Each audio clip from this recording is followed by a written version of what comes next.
Praise the Lord. Aroma T വിയുടെ മാന്യ പ്രേക്ഷകർക്ക് വേഗം വരുന്ന കർത്താവായ യേശുക്രിസ്തുവിന്റെ നാമത്തിൽ വന്ദനത്തെയും സ്വാഗതത്തെയും അറിയിക്കുന്നു. അനുഗ്രഹീതവും മനോഹരമായ നല്ല നിമിഷങ്ങൾക്കായി കർത്താവിന് സ്തോത്രം ചെയ്യുന്നു. വീണ്ടും ഒരുമിച്ച് ഒരു പ്രാവശ്യം കൂടെ പ്രേക്ഷകരോടൊപ്പം ആയിരിക്കുന്നതിൽ ഞങ്ങൾക്ക് വളരെ സന്തോഷമുണ്ട്.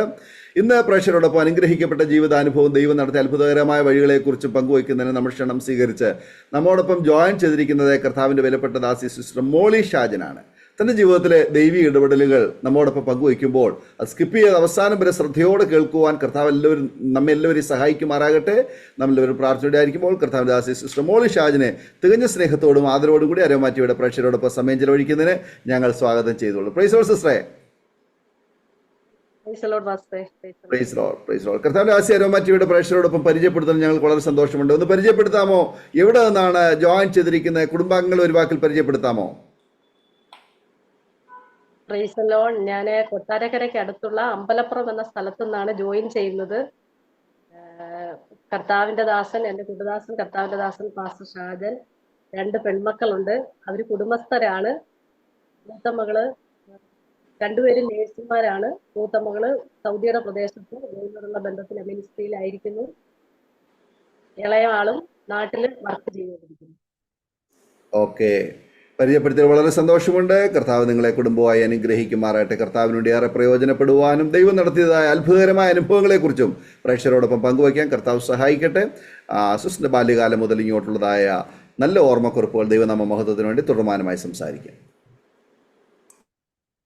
Price lord. ആരോമ ടി വിയിലേക്ക് ഇങ്ങനെ ഒരു അനുഭവ സാക്ഷ്യം പറയാൻ സ്വർഗത്തിലെ ദൈവം എനിക്ക് തന്ന സാവകാശത്തിന് ഞാൻ എൻ്റെ ദൈവത്തിന് ആദ്യമായിട്ട് നന്ദി പറയുന്നു. എല്ലാ പ്രേക്ഷകർക്കും നന്ദി പറയുന്നു. അതിലുപരിയായിട്ട് ഇതിന് എനിക്ക് അവസരം ഒരുക്കി തന്ന കർത്താവിന്റെ ദാസൻ പാസ്റ്റർ ദാനിയൽ ജോൺ അവർക്കൾക്ക് വിനീതമായി നന്ദി പറയുന്നു. ഞാൻ എപ്പോഴും ഈ ടി വിയിലെ പ്രോഗ്രാം ഒക്കെ കാണുന്ന ഒരു വ്യക്തിയാണ്. അപ്പോഴൊക്കെ ഞാൻ ഇങ്ങനെ മനസ്സിൽ ചിന്തിച്ചിട്ടുണ്ട്, കർത്താവെ എന്റെ സാക്ഷ്യങ്ങളൊക്കെ പറയാൻ ഒരു അവസരം ലഭിച്ചിരുന്നെങ്കിൽ എന്ന് മനസ്സിൽ ഇങ്ങനെ ചിന്തിച്ചിട്ടുണ്ട്. എന്നിട്ട് അത് വിട്ടുകളഞ്ഞു. പക്ഷെ എന്നാൽ ദൈവം വിശ്വസ്തനായിരുന്നു. തക്ക സമയമായപ്പോൾ അനുഭവസാക്ഷി പറയാനുള്ള അവസരങ്ങളെ എനിക്ക് തന്നതിന് ഞാൻ ദൈവത്തിന് നന്ദി പറയുന്നു. എൻ്റെ ഭവനത്തില് ഞങ്ങള് 3 മക്കളാണ്. എൻ്റെ മാതാപിതാക്കള്, മാതാവ്, പിതാവ്, എനിക്ക് 2 മൂത്ത സഹോദരന്മാരാണ്. ഞാൻ ഒരു മകൾ മാത്രമേ ഉള്ളൂ. പ്രീ ഡിഗ്രി വരെ പഠിക്കുവാൻ സ്വർഗത്തിലെ ദൈവം എന്നെ സഹായിച്ചു. എൻ്റെ ബാല്യകാലങ്ങളൊക്കെ ഞാൻ എപ്പോഴും ഇങ്ങനെ ഓർക്കുമ്പോൾ കർത്താവ് എന്നെ നടത്തിക്കൊണ്ടിരുന്നു. ദൈവം എന്നെ സ്നേഹിച്ചെന്ന് മാത്രമേ എനിക്ക് പറയാൻ കഴിയത്തുള്ളൂ. കാരണം ആ സമയങ്ങളിലൊക്കെ ഞാൻ, എൻ്റെ ബാക്ക്ഗ്രൗണ്ട് പറയുമ്പോൾ ഞങ്ങൾ കത്തോലിക്ക ബാക്ക്ഗ്രൗണ്ടിൽ ജനിച്ചു വളർന്ന വ്യക്തികളാണ്. അങ്ങനെയാണെങ്കിലും ഞങ്ങൾ കർത്താവിനെ കൂടുതൽ സ്നേഹിപ്പാനുള്ള അവസരങ്ങളൊക്കെ എൻ്റെ ദൈവം എൻ്റെ ബാല്യകാലത്ത് തരുവാൻ ഇടയായി തീർന്നു. കാരണം ഞങ്ങളുടെ വീടിനടുത്ത് ഒരു ബാപ്റ്റിസ്റ്റ് ചർച്ച് എന്ന് പറഞ്ഞൊരു ചർച്ചുണ്ട്. അപ്പൊ ഈ കത്തോലിക്ക പള്ളിയില് അങ്ങനെ അനുഭവങ്ങളാണ് പോകുന്നതെങ്കിലും BYM എന്ന ഒരു പ്രോഗ്രാം ഉണ്ട്. അതിന് ഞാൻ സജീവമായി പങ്കെടുക്കുവാൻ എൻ്റെ ബാല്യകാലത്ത് തന്നെ ഇടയാക്കി. അതെന്റെ ജീവിതത്തിൽ വലിയൊരു അനുഗ്രഹത്തിന് കാരണമായി തീർന്നു. കാരണം പ്രാർത്ഥിക്കേണ്ട എങ്ങനെയാണെന്നൊക്കെ അവിടെ നിന്നാണ് ഞാൻ പഠിച്ചത്. നാമധേയ അനുഭവങ്ങൾ പ്രാർത്ഥിക്കാൻ നമ്മൾ മറ്റുള്ള രീതിയിലാണല്ലോ പ്രാർത്ഥിക്കുന്നത്. എന്നാൽ യഥാർത്ഥമായിട്ട് ദൈവത്തോട് പ്രാർത്ഥിക്കേണ്ട എങ്ങനെയാണെന്ന് പഠിക്കുവാൻ അതെന്റെ ജീവിതത്തിൽ ഇടയായി തീർന്നു. ആ പ്രാർത്ഥനാ ജീവിതം എൻ്റെ ജീവിതത്തിൽ വലിയ അനുഗ്രഹത്തിന് കാരണമായി തീരുവാൻ ഇടയായി തീർന്നു. അതിനുശേഷം ഞാൻ എൻ്റെ പ്രീ ഡിഗ്രി വിദ്യാഭ്യാസത്തിന് ശേഷം എൻ്റെ വിവാഹം കഴിയുവാൻ ഇടയായി തീർന്നു. 17 വയസ്സ് കഴിഞ്ഞ് 18 വയസ്സാകുന്നതിന് മുന്നേ എൻ്റെ വിവാഹം നടക്കുവാൻ ഇടയായി തീർന്നു. മർത്തോമ ബാക്ക്ഗ്രൗണ്ടിലുള്ള ഒരു കുടുംബത്തിലാണ് എന്നെ വിവാഹം ചെയ്ത് അയക്കുവാൻ ഇടയായി തീർന്നത്. ഇവിടെ 8 മക്കളുണ്ട്. 8ാമത്തെ വ്യക്തിയാണ് എനിക്ക് കൂട്ടായി തന്ന കർത്താവിന്റെ ദാസൻ. വലിയൊരു ഫാമിലിയാണ്. ഞാൻ ചെറിയ പ്രായത്തിൽ വളരെ എൻ്റെ മനസ്സിൽ ഒത്തിരി പ്രതീക്ഷകളൊക്കെ ഉണ്ടായിരുന്നു. അപ്പൊ ഞാൻ മർത്തോമ ബാക്ക്ഗ്രൗണ്ട് ആണെന്ന് കേട്ടപ്പോൾ ഞാൻ ചിന്തിച്ചു, ഞാൻ നിൽക്കുന്നതിലും കുറച്ചുകൂടെ ആത്മീയമായിട്ട് അനുഭവങ്ങളിൽ എനിക്ക് കടന്നു പോകാൻ കഴിയുമെന്നുള്ള ഒരു ആഗ്രഹം എൻ്റെ മനസ്സിലുണ്ടായിരുന്നു. അങ്ങനെ ഒരു അനുഭവത്തിലായിരിക്കും എന്ന് ഞാൻ ചിന്തിച്ചു. എന്നാൽ അതിൽ നിന്ന് വളരെ വ്യത്യസ്തമായ ഒരു അനുഭവമായിരുന്നു ഈ ഭവനത്തിൽ വന്നപ്പോ. ഈ ഭവനത്തിലെ സാഹചര്യങ്ങൾ മനസ്സിലാക്കിയപ്പോൾ എനിക്ക് വളരെ നിരാശയുടെ അനുഭവങ്ങൾ ഉണ്ടാകുവാനിടയായി തീർന്നു. കാരണം മർത്തോമ ബാക്ക്ഗ്രൗണ്ട് ആണെങ്കിലും മാതാപിതാക്കൾ ദൈവികമായ ഒരു അനുഭവങ്ങൾ അല്ലായിരുന്നു അവരുടെ ജീവിത നിലവാരം. മറ്റുള്ള ദൈവത്തിന് വചനത്തിന് വിരുദ്ധമായ പലതിലും ആശ്രയിച്ചു പോകുന്ന ഒരു കാഴ്ചപ്പാടായിരുന്നു ഉണ്ടായിരുന്നത്. എന്നാൽ വിവാഹം വളരെ സന്തോഷമായിട്ട് ഞങ്ങളുടെ കുടുംബജീവിതം ഇങ്ങനെ നടന്നു പൊയ്ക്കൊണ്ടിരിക്കുമ്പോൾ ദൈവത്തിന്റെ പരിശുദ്ധാത്മാവിന്റെ ഒരു വലിയ സാന്നിധ്യമാണെന്ന് ഞാൻ മനസ്സിലാക്കുന്നു. ഇപ്പോൾ എനിക്ക് അന്നത് തിരിച്ചറിയാൻ കഴിയത്തില്ലായിരുന്നു. കാരണം അത്യാവശ്യം സാമ്പത്തികമായ അനുഭവങ്ങളൊക്കെ ഉണ്ട്. എന്നെ വിവാഹം കഴിച്ച് അയച്ചപ്പോഴും അത്യാവശ്യമായ സാമ്പത്തിക നന്മകളൊക്കെ തന്ന് എന്റെ പിതാവ് എന്നെ ഈ ഭവനത്തിലേക്ക് അയക്കുവാൻ ഇടയായി തീർന്നത്. അപ്പം വന്ന ഭവനത്തിലും അത്യാവശ്യം സാമ്പത്തികമായ അനുഭവങ്ങൾ ഉണ്ടായത് കൊണ്ട് ഞാൻ എന്റെ ഹൃദയത്തിൽ ഇങ്ങനെ ചിന്തിച്ചിട്ടുണ്ട്, എനിക്ക് കുഴപ്പമൊന്നുമില്ല, സന്തോഷമായിട്ട് ഞാൻ പോകുന്ന ഒരു അനുഭവമാണെന്നൊക്കെ എന്റെ ഹൃദയത്തിൽ പലപ്പോഴും ചിന്തിച്ചിട്ടുണ്ട്. അതുപോലെ ലോകത്തിന്റെ ആഡംബരങ്ങളെ വളരെ സ്നേഹിച്ച ഒരു വ്യക്തിയായിരുന്നു ഞാൻ. കാരണം എന്റെ മനസ്സിൽ ഞാൻ ചിന്തിച്ചിട്ടുണ്ട്, ഒരു ആഭരണം ഇല്ലാതെ വെളിയിലോട്ട് ഇറങ്ങിയാൽ അത് നാണക്കേടാന്ന് ഞാൻ ചിന്തിച്ചിട്ടുണ്ട്. കാരണം അങ്ങനെ ഒരു ചിന്തിച്ച ഒരു വ്യക്തിയാണ് ഞാൻ. കാരണം അതിനെ അങ്ങനെ ലോകത്തിന്റെ മോഹത്തെ ഏറ്റവും കൂടുതൽ സ്നേഹിച്ച ഒരു വ്യക്തിയാണ് ഞാൻ. ഇവിടെ വന്നപ്പോഴും ആ ഒരു സാഹചര്യങ്ങളൊക്കെ തന്നെയാ. അപ്പൊ ഞങ്ങളുടെ കുടുംബജീവിതം ഇങ്ങനെ കടന്നു പോകുന്ന സന്ദർഭങ്ങളില് വളരെ പ്രതിസന്ധിയുടെ അനുഭവങ്ങളിലൂടെ കടന്നു പോകേണ്ട ചില സാഹചര്യങ്ങൾ ആ ചെറിയ പ്രായത്തിലെ ഉണ്ടാകുവാനിടയായി തീർന്നു. ദൈവത്തിന്റെ ഒരു മുഖാന്തരമാണെന്ന് ഞാൻ ചിന്തിക്കുകയാണ്. കാരണം പെന്തക്കോസ് അനുഭവങ്ങളോട് ഒട്ടും താല്പര്യമില്ലാത്ത ഒരു കുടുംബ പശ്ചാത്തലമായിരുന്നു ഇവിടെ. ഇവിടെ പെന്തക്കോസിലെ പാസ്റ്റർമാര് വന്ന് പ്രാർത്ഥിക്കാനോ അല്ലെങ്കിൽ ഒരു ട്രാക്ട് പോലും തരാന് ഇവിടുള്ള ആർക്കും ഇഷ്ടമുള്ള ഒരു സാഹചര്യമല്ല. ഒരു ദിവസം ഞാന് പെന്തക്കോസിലെ പാസ്റ്റർ ഇവിടെ വന്ന ഒരു ട്രാക്ട് മേടിച്ചപ്പോ എന്നോട് കർത്താവിന്റെ ദാസൻ പറഞ്ഞു, ഇവിടെ അത് പറ്റത്തില്ല, ഈ കള്ളന്മാരെ ഇന്ന് നമ്മുടെ വീട്ടിൽ കയറ്റാൻ പറ്റത്തില്ലെന്ന് പറഞ്ഞിട്ട് എന്നെ താക്കീത് ചെയ്യുവാൻ ഇടയായി തീർന്ന ഒരു സാഹചര്യമായിരുന്നു ഉണ്ടായിരുന്നത്. മർത്തോമ പാരമ്പര്യമായിരുന്നെങ്കിലും പെന്തക്കോസ്തിനോട് ഏറ്റവും വലിയ എതിർപ്പുള്ള ഒരു കുടുംബ പശ്ചാത്തലമായിരുന്നു ഈ ഭവനമായുള്ള ബന്ധത്തിലുള്ളത്. ദൈവത്തിന്റെ മുഖാന്തരമെന്ന് ഞാൻ എപ്പോഴും വിശ്വസിക്കത്തുള്ളൂ. കാരണം വിവാഹശേഷം വിദേശ രാജ്യങ്ങളിലേക്ക് കടന്നു പോകാൻ ഇടയായി തീർന്നു. കർത്താവിന്റെ ദാസന് അവിടെ കടന്നുപോയി 4 മാസം അവിടെ നിൽക്കുവാനിടയായി. സൗദിയുടെ പ്രദേശത്ത് കടന്നുപോയി, അൽറസ എന്ന സ്ഥലത്ത് കടന്നുപോയി 4 മാസം കഴിഞ്ഞപ്പോൾ അവിടെ നിന്ന് കയറ്റി വിടുവാനിടയായി. അപ്പൊ ഞങ്ങളുടെ സാമ്പത്തിക നന്മയുടെ നല്ലൊരു ഭാഗം 1995 ചെലവഴിക്കുവാനിടയായി തീർന്നു. അപ്പൊ അവിടുന്ന് പോയതിനു ശേഷം നാട്ടിൽ വന്ന് വീണ്ടും താന് സ്വന്തമായിട്ട് വണ്ടി, അന്ന് സ്വന്തമായിട്ട് വാഹനം ഉണ്ടായിരുന്നു, ഓട്ടോ ഓടിക്കുന്ന സ്വന്തമായിട്ട് വാഹനം, ഓട്ടോ, അങ്ങനെ കാറ്, ഇങ്ങനെയുള്ള ഡ്രൈവിംഗ് ഒക്കെ ആയിരുന്നു ജോലി. അത് ചെയ്തുകൊണ്ടിരിക്കുന്ന സന്ദർഭങ്ങളില് പിന്നെയും മടങ്ങി വന്നിട്ട് കൊട്ടാരക്കര ടൗണിലായിരുന്നു വണ്ടി ഓടിക്കൊണ്ടിരുന്നത്. അവിടെ പലിശയ്ക്ക് പൈസ കൊടുക്കുന്ന ഒരു ജോലിയിൽ ഏർപ്പെടുവാനിടയായി തീർന്നു. അങ്ങനെ ജീവിതത്തിന്റെ അനുഭവങ്ങൾ മുന്നോട്ട് പോയിക്കൊണ്ടിരിക്കുന്ന സമയത്ത് ഞങ്ങളുടെ മൂത്ത മകൾക്ക് വലിയൊരു രോഗം വരുവാനിടയായി തീർന്നു. രോഗമെന്ന് പറഞ്ഞാൽ അത് പുറം മുഴുക്കെ ചൊള്ളി വന്നിട്ട് അതിനകത്തുനിന്ന് ഒരു ചലം ഇങ്ങനെ ഒഴുകിക്കൊണ്ടിരിക്കുന്ന ഒരവസ്ഥയിലേക്ക് കുഞ്ഞ് വരുവാനിടയായി തീർന്നു. അപ്പൊ ഞങ്ങൾക്ക് സാമ്പത്തികം ഉണ്ടായതുകൊണ്ട് പല ഹോസ്പിറ്റലിൽ ഇങ്ങനെ കൊണ്ടുപോയി കാണിക്കുവാനിടയായി തീർന്നു. ആ ഹോസ്പിറ്റലിലൊക്കെ കൊണ്ടുപോയി കാണിച്ചിട്ടും ഒരു വിടുതലുമില്ല. അത് കൂടി ഇങ്ങനെ വരുന്ന ഒരവസ്ഥയായിരുന്നു. വെറും 3.5 വയസ്സ് മാത്രം പ്രായമുള്ളൂ. അപ്പോ ആ സമയത്ത് എന്റെ മാതാവ് എന്നോട് പറയുവാനിടയായി തീർന്നു, നമുക്കൊരു പാസ്റ്റർ ഉണ്ട്, ആ പാസ്റ്റർ അടുത്ത് പോയി ഒന്ന് പ്രാർത്ഥിക്കാമെങ്കിൽ ഒരു വിടുതൽ കിട്ടും. അപ്പൊ എനിക്ക് ഈ പാസ്റ്റർ എന്ന വാക്ക് പോലും ഇവിടെ പറയാൻ പറ്റത്തില്ല. പാസ്റ്റർ അടുത്ത് പോയി പ്രാർത്ഥിക്കണമെന്ന് പോലും എനിക്ക് എന്റെ ഹൃദയത്തിൽ ഒത്തിരി ആഗ്രഹമുണ്ട്. കാരണം എന്റെ കുഞ്ഞിന് വേണ്ടി ഒരു സൗഖ്യം ആവശ്യമാ. ആ സൗഖ്യം ലഭിക്കേണ്ടതിന് ഒന്ന് പോയി പ്രാർത്ഥിച്ചാൽ കൊള്ളാമെന്നുണ്ട്. പക്ഷെ എനിക്ക് പറയാൻ പറ്റാത്ത ഒരു സാഹചര്യമാ. കാരണം ദൈവത്തെ ആരാധിക്കുന്നെങ്കിലും പെന്തക്കോസ്ത് എന്ന ഒരു സമൂഹത്തോട് വലിയ എതിർപ്പുള്ള ഒരു പശ്ചാത്തലമായിരുന്നു. ആ സമയത്ത് ഞാന് പറയുവാനിടയായി തീർന്നു, നമുക്ക് ദൈവദാസന്റെ അടുത്ത് പോയി ഒന്ന് പ്രാർത്ഥിക്കാമെന്ന് ഞാന് മനസ്സിലിങ്ങനെ വളരെ വിഷമത്തോടെ പറയുവാനിടയായി തീർന്നു.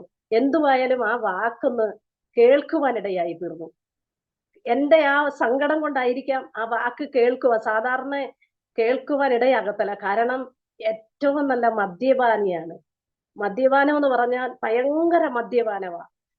കൊട്ടാരക്കര രാഷ്ട്രീയമായ അനുഭവങ്ങളിൽ വലിയ കൂട്ടുകെട്ട്, പോലീസ് അധികാരികളുമായിട്ട് വലിയ കൂട്ടുകെട്ട്, അവരുമായിട്ട് രാത്രി കാലങ്ങളിൽ ചെന്ന് മദ്യപിക്കുന്ന അങ്ങനെയൊക്കെ ഒരു അനുഭവമുണ്ട്. സാമ്പത്തികം കയ്യിലുണ്ടത് കൊണ്ട് കൂട്ടുകാരുണ്ട്, എല്ലാരും ഉള്ള ഒരു അനുഭവമാണ്. അപ്പൊ ആ സാഹചര്യത്തിൽ ഒരു വ്യക്തി ഒരു പാസ്റ്റർ അടുത്ത് വരണമെന്ന് പറഞ്ഞാൽ വരാൻ സാധ്യതയില്ലെങ്കിലും ദൈവത്തിന്റെ ഒരു പ്രവൃത്തിയാണെന്ന് ഞാൻ വിശ്വസിക്കുന്നു. ആ, ഞങ്ങൾ ഒരുമിച്ച് ഒരു ദൈവദാസന്റെ അടുത്ത് പോകുവാനിടയായി തീർന്നു. ആ ദൈവദാസന്റെ വളരെ ബുദ്ധിമുട്ടോടാണ് എന്റെ കൂടെ വന്നത്. അവിടെ ചെന്ന് കുഞ്ഞിനെ കൊണ്ടുപോയില്ല. ഞങ്ങൾ അവിടെ ചെന്ന് ഇരുന്നപ്പോൾ ദൈവദാസൻ ജീവിതത്തിന്റെ എല്ലാ അനുഭവങ്ങളും എന്റെ കൂട്ടുദാസനോട് സംസാരിക്കുവാനിടയായി തീർന്നു.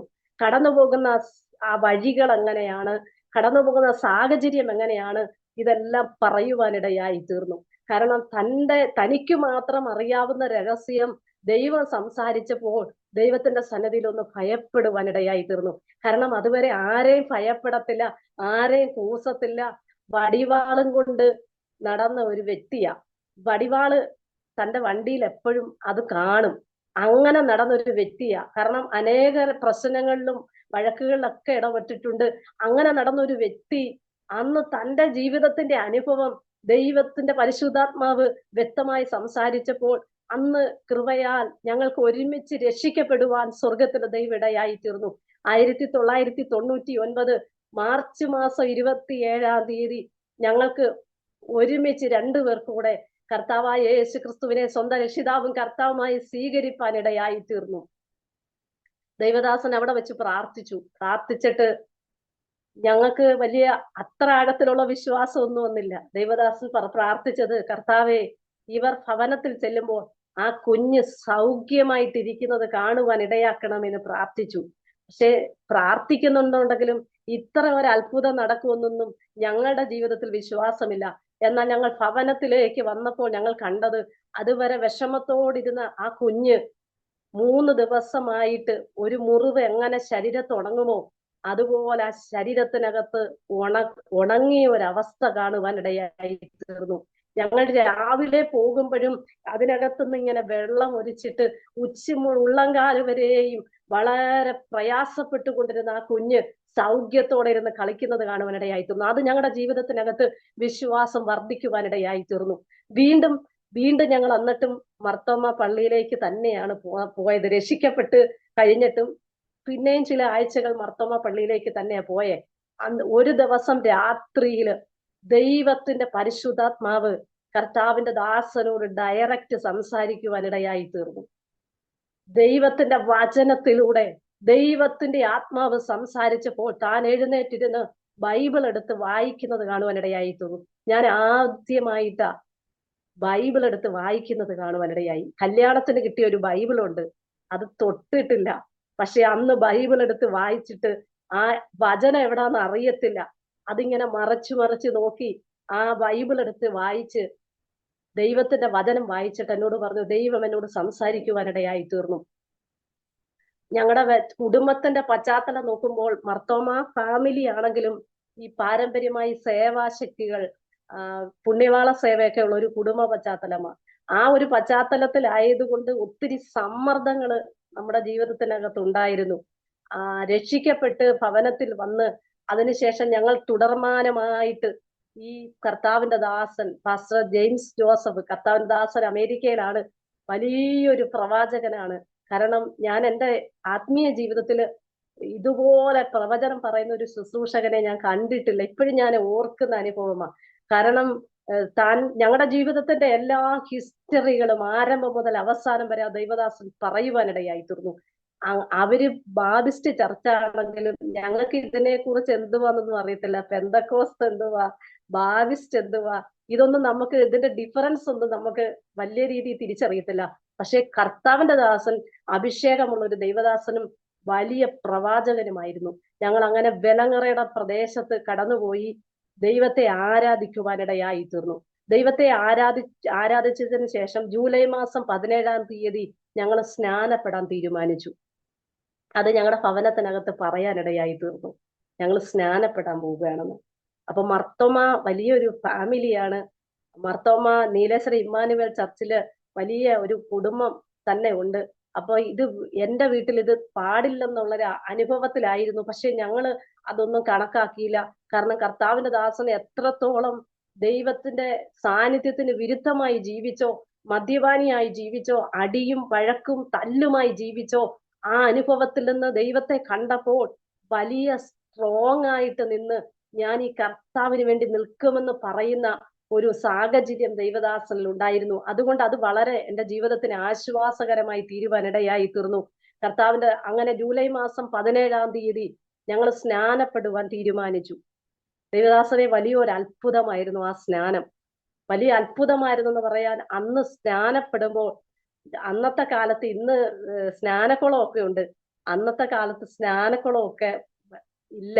അപ്പൊ ആ സഭയിലെ വിശ്വാസികൾക്ക് ഭയങ്കര സന്തോഷം. കാരണം ഞങ്ങൾ ഏകദേശം ഒരു 14 കിലോമീറ്റർ ദൂരെയുള്ള ഒരു സ്ഥലത്താണ് ഞങ്ങൾ ആരാധനയ്ക്ക് പോകുന്നത്.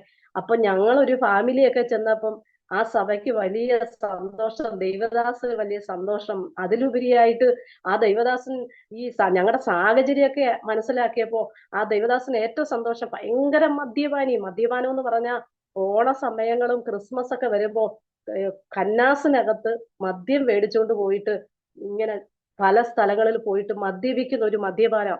അതിൽ നിന്നൊരു മാനുഷികമായ ഇടപെടൽ കൊണ്ട് വ്യത്യാസം വരാൻ യാതൊരു സാധ്യതയില്ലെന്ന് ദൈവദാസൻ മനസ്സിലാക്കി. അതുമല്ല, ദൈവദാസൻ പലപ്പോഴും കൊട്ടാരക്കര ഇറങ്ങി ഈ പേര് പറയുമ്പോൾ ആൾക്കാർക്കൊരു അതിശയമാ. കാരണം ഈ വ്യക്തി ഇങ്ങനെ വന്നോന്ന് ചിന്തിക്കാൻ ഒരു അതിശയമായിട്ടുള്ള ഒരു അനുഭവമായിരുന്നു. അതുകൊണ്ട് അവർക്ക് വലിയ സന്തോഷമായിരുന്നു. അങ്ങനെ സ്നാനപ്പെടുവാനായിട്ട് ആ സമയത്ത് തോട്ടിൽ വെള്ളമില്ല, ഒട്ടും വെള്ളമില്ല. അപ്പം അന്നത്തെ കാലത്ത് ഈ വാഴപ്പിണ്ടി ഉണ്ടല്ലോ, അത് വെട്ടി ഇങ്ങനെ ഇട്ടിട്ട് ആ വെള്ളം ഒന്ന് കെട്ടി നിർത്തിയിട്ട് എങ്ങനെയും ഞങ്ങളെ ഒന്ന് സ്നാനപ്പെടുത്തണമെന്ന് അവർക്ക് ആഗ്രഹം.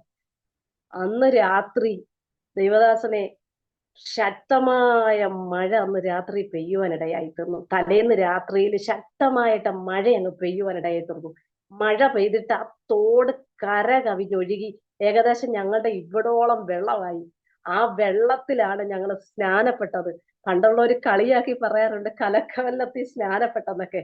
വാസ്തവം പറഞ്ഞ അത്ര ഒരനുഭവത്തിൽ ഞങ്ങൾ അന്ന് ദൈവം ഒരു മിറക്കിള് ചെയ്യുന്നത് ഞങ്ങളുടെ വിശ്വാസത്തിൽ ഞങ്ങൾ കാണുവാനിടയായി തീർന്നു. കാരണം സ്നാനം പെടുവാൻ തുടങ്ങിയപ്പോൾ തന്നെ വലിയ മഴ പെയ്തു. വലിയ സന്തോഷത്തോടെ വെള്ളത്തിന്റെ ബുദ്ധിമുട്ടൊന്നുമില്ലാതെ സ്നാനപ്പെടുവാൻ സ്വർഗത്തിലെ ദൈവം ഇടയാക്കി. സ്നാനപ്പെട്ടതിന് ശേഷം ഞങ്ങൾ ഭവനത്തിലേക്ക് കടന്നു വന്നു. ഭവനത്തിൽ കടന്നു വന്നപ്പോ റൂമ് പണ്ടത്തെ കാലത്തെ വീടാ. അപ്പൊ സെപ്പറേറ്റ് ഒരു റൂമാണ് സൈഡിൽ വെച്ചിരിക്കുന്നത്. ആ റൂമിനകത്ത് ആണ് ഞങ്ങള് ഫാമിലി ആയിട്ട് കിടക്കുന്നത്. അപ്പൊ ഞാൻ ഇവിടെ വന്നപ്പോ കണ്ടത് ആ റൂം പൂട്ടിയിരിക്കുകയാ. അപ്പച്ചനോട് ഞാൻ ചോദിച്ചു, അപ്പച്ച ഈ റൂം പൂട്ടി താക്കോല് തരുമോന്ന് വെച്ച് പറഞ്ഞ് തരത്തില്ല, ഇവിടെ പെന്തക്കോസുകാർക്ക് ഇവിടെ സ്ഥാനമില്ല, ഇറങ്ങിക്കോളാൻ പറഞ്ഞു രണ്ടുപേരൂടെ. അപ്പൊ എന്റെ മനസ്സിൽ വലിയ വിഷമം തോന്നി. നമ്മൾ എന്തു ചെയ്യും? അങ്ങനെ അന്ന് ഞങ്ങള് എന്റെ വീട്ടിലേക്ക് പോകാനിടയായി തീർന്നു.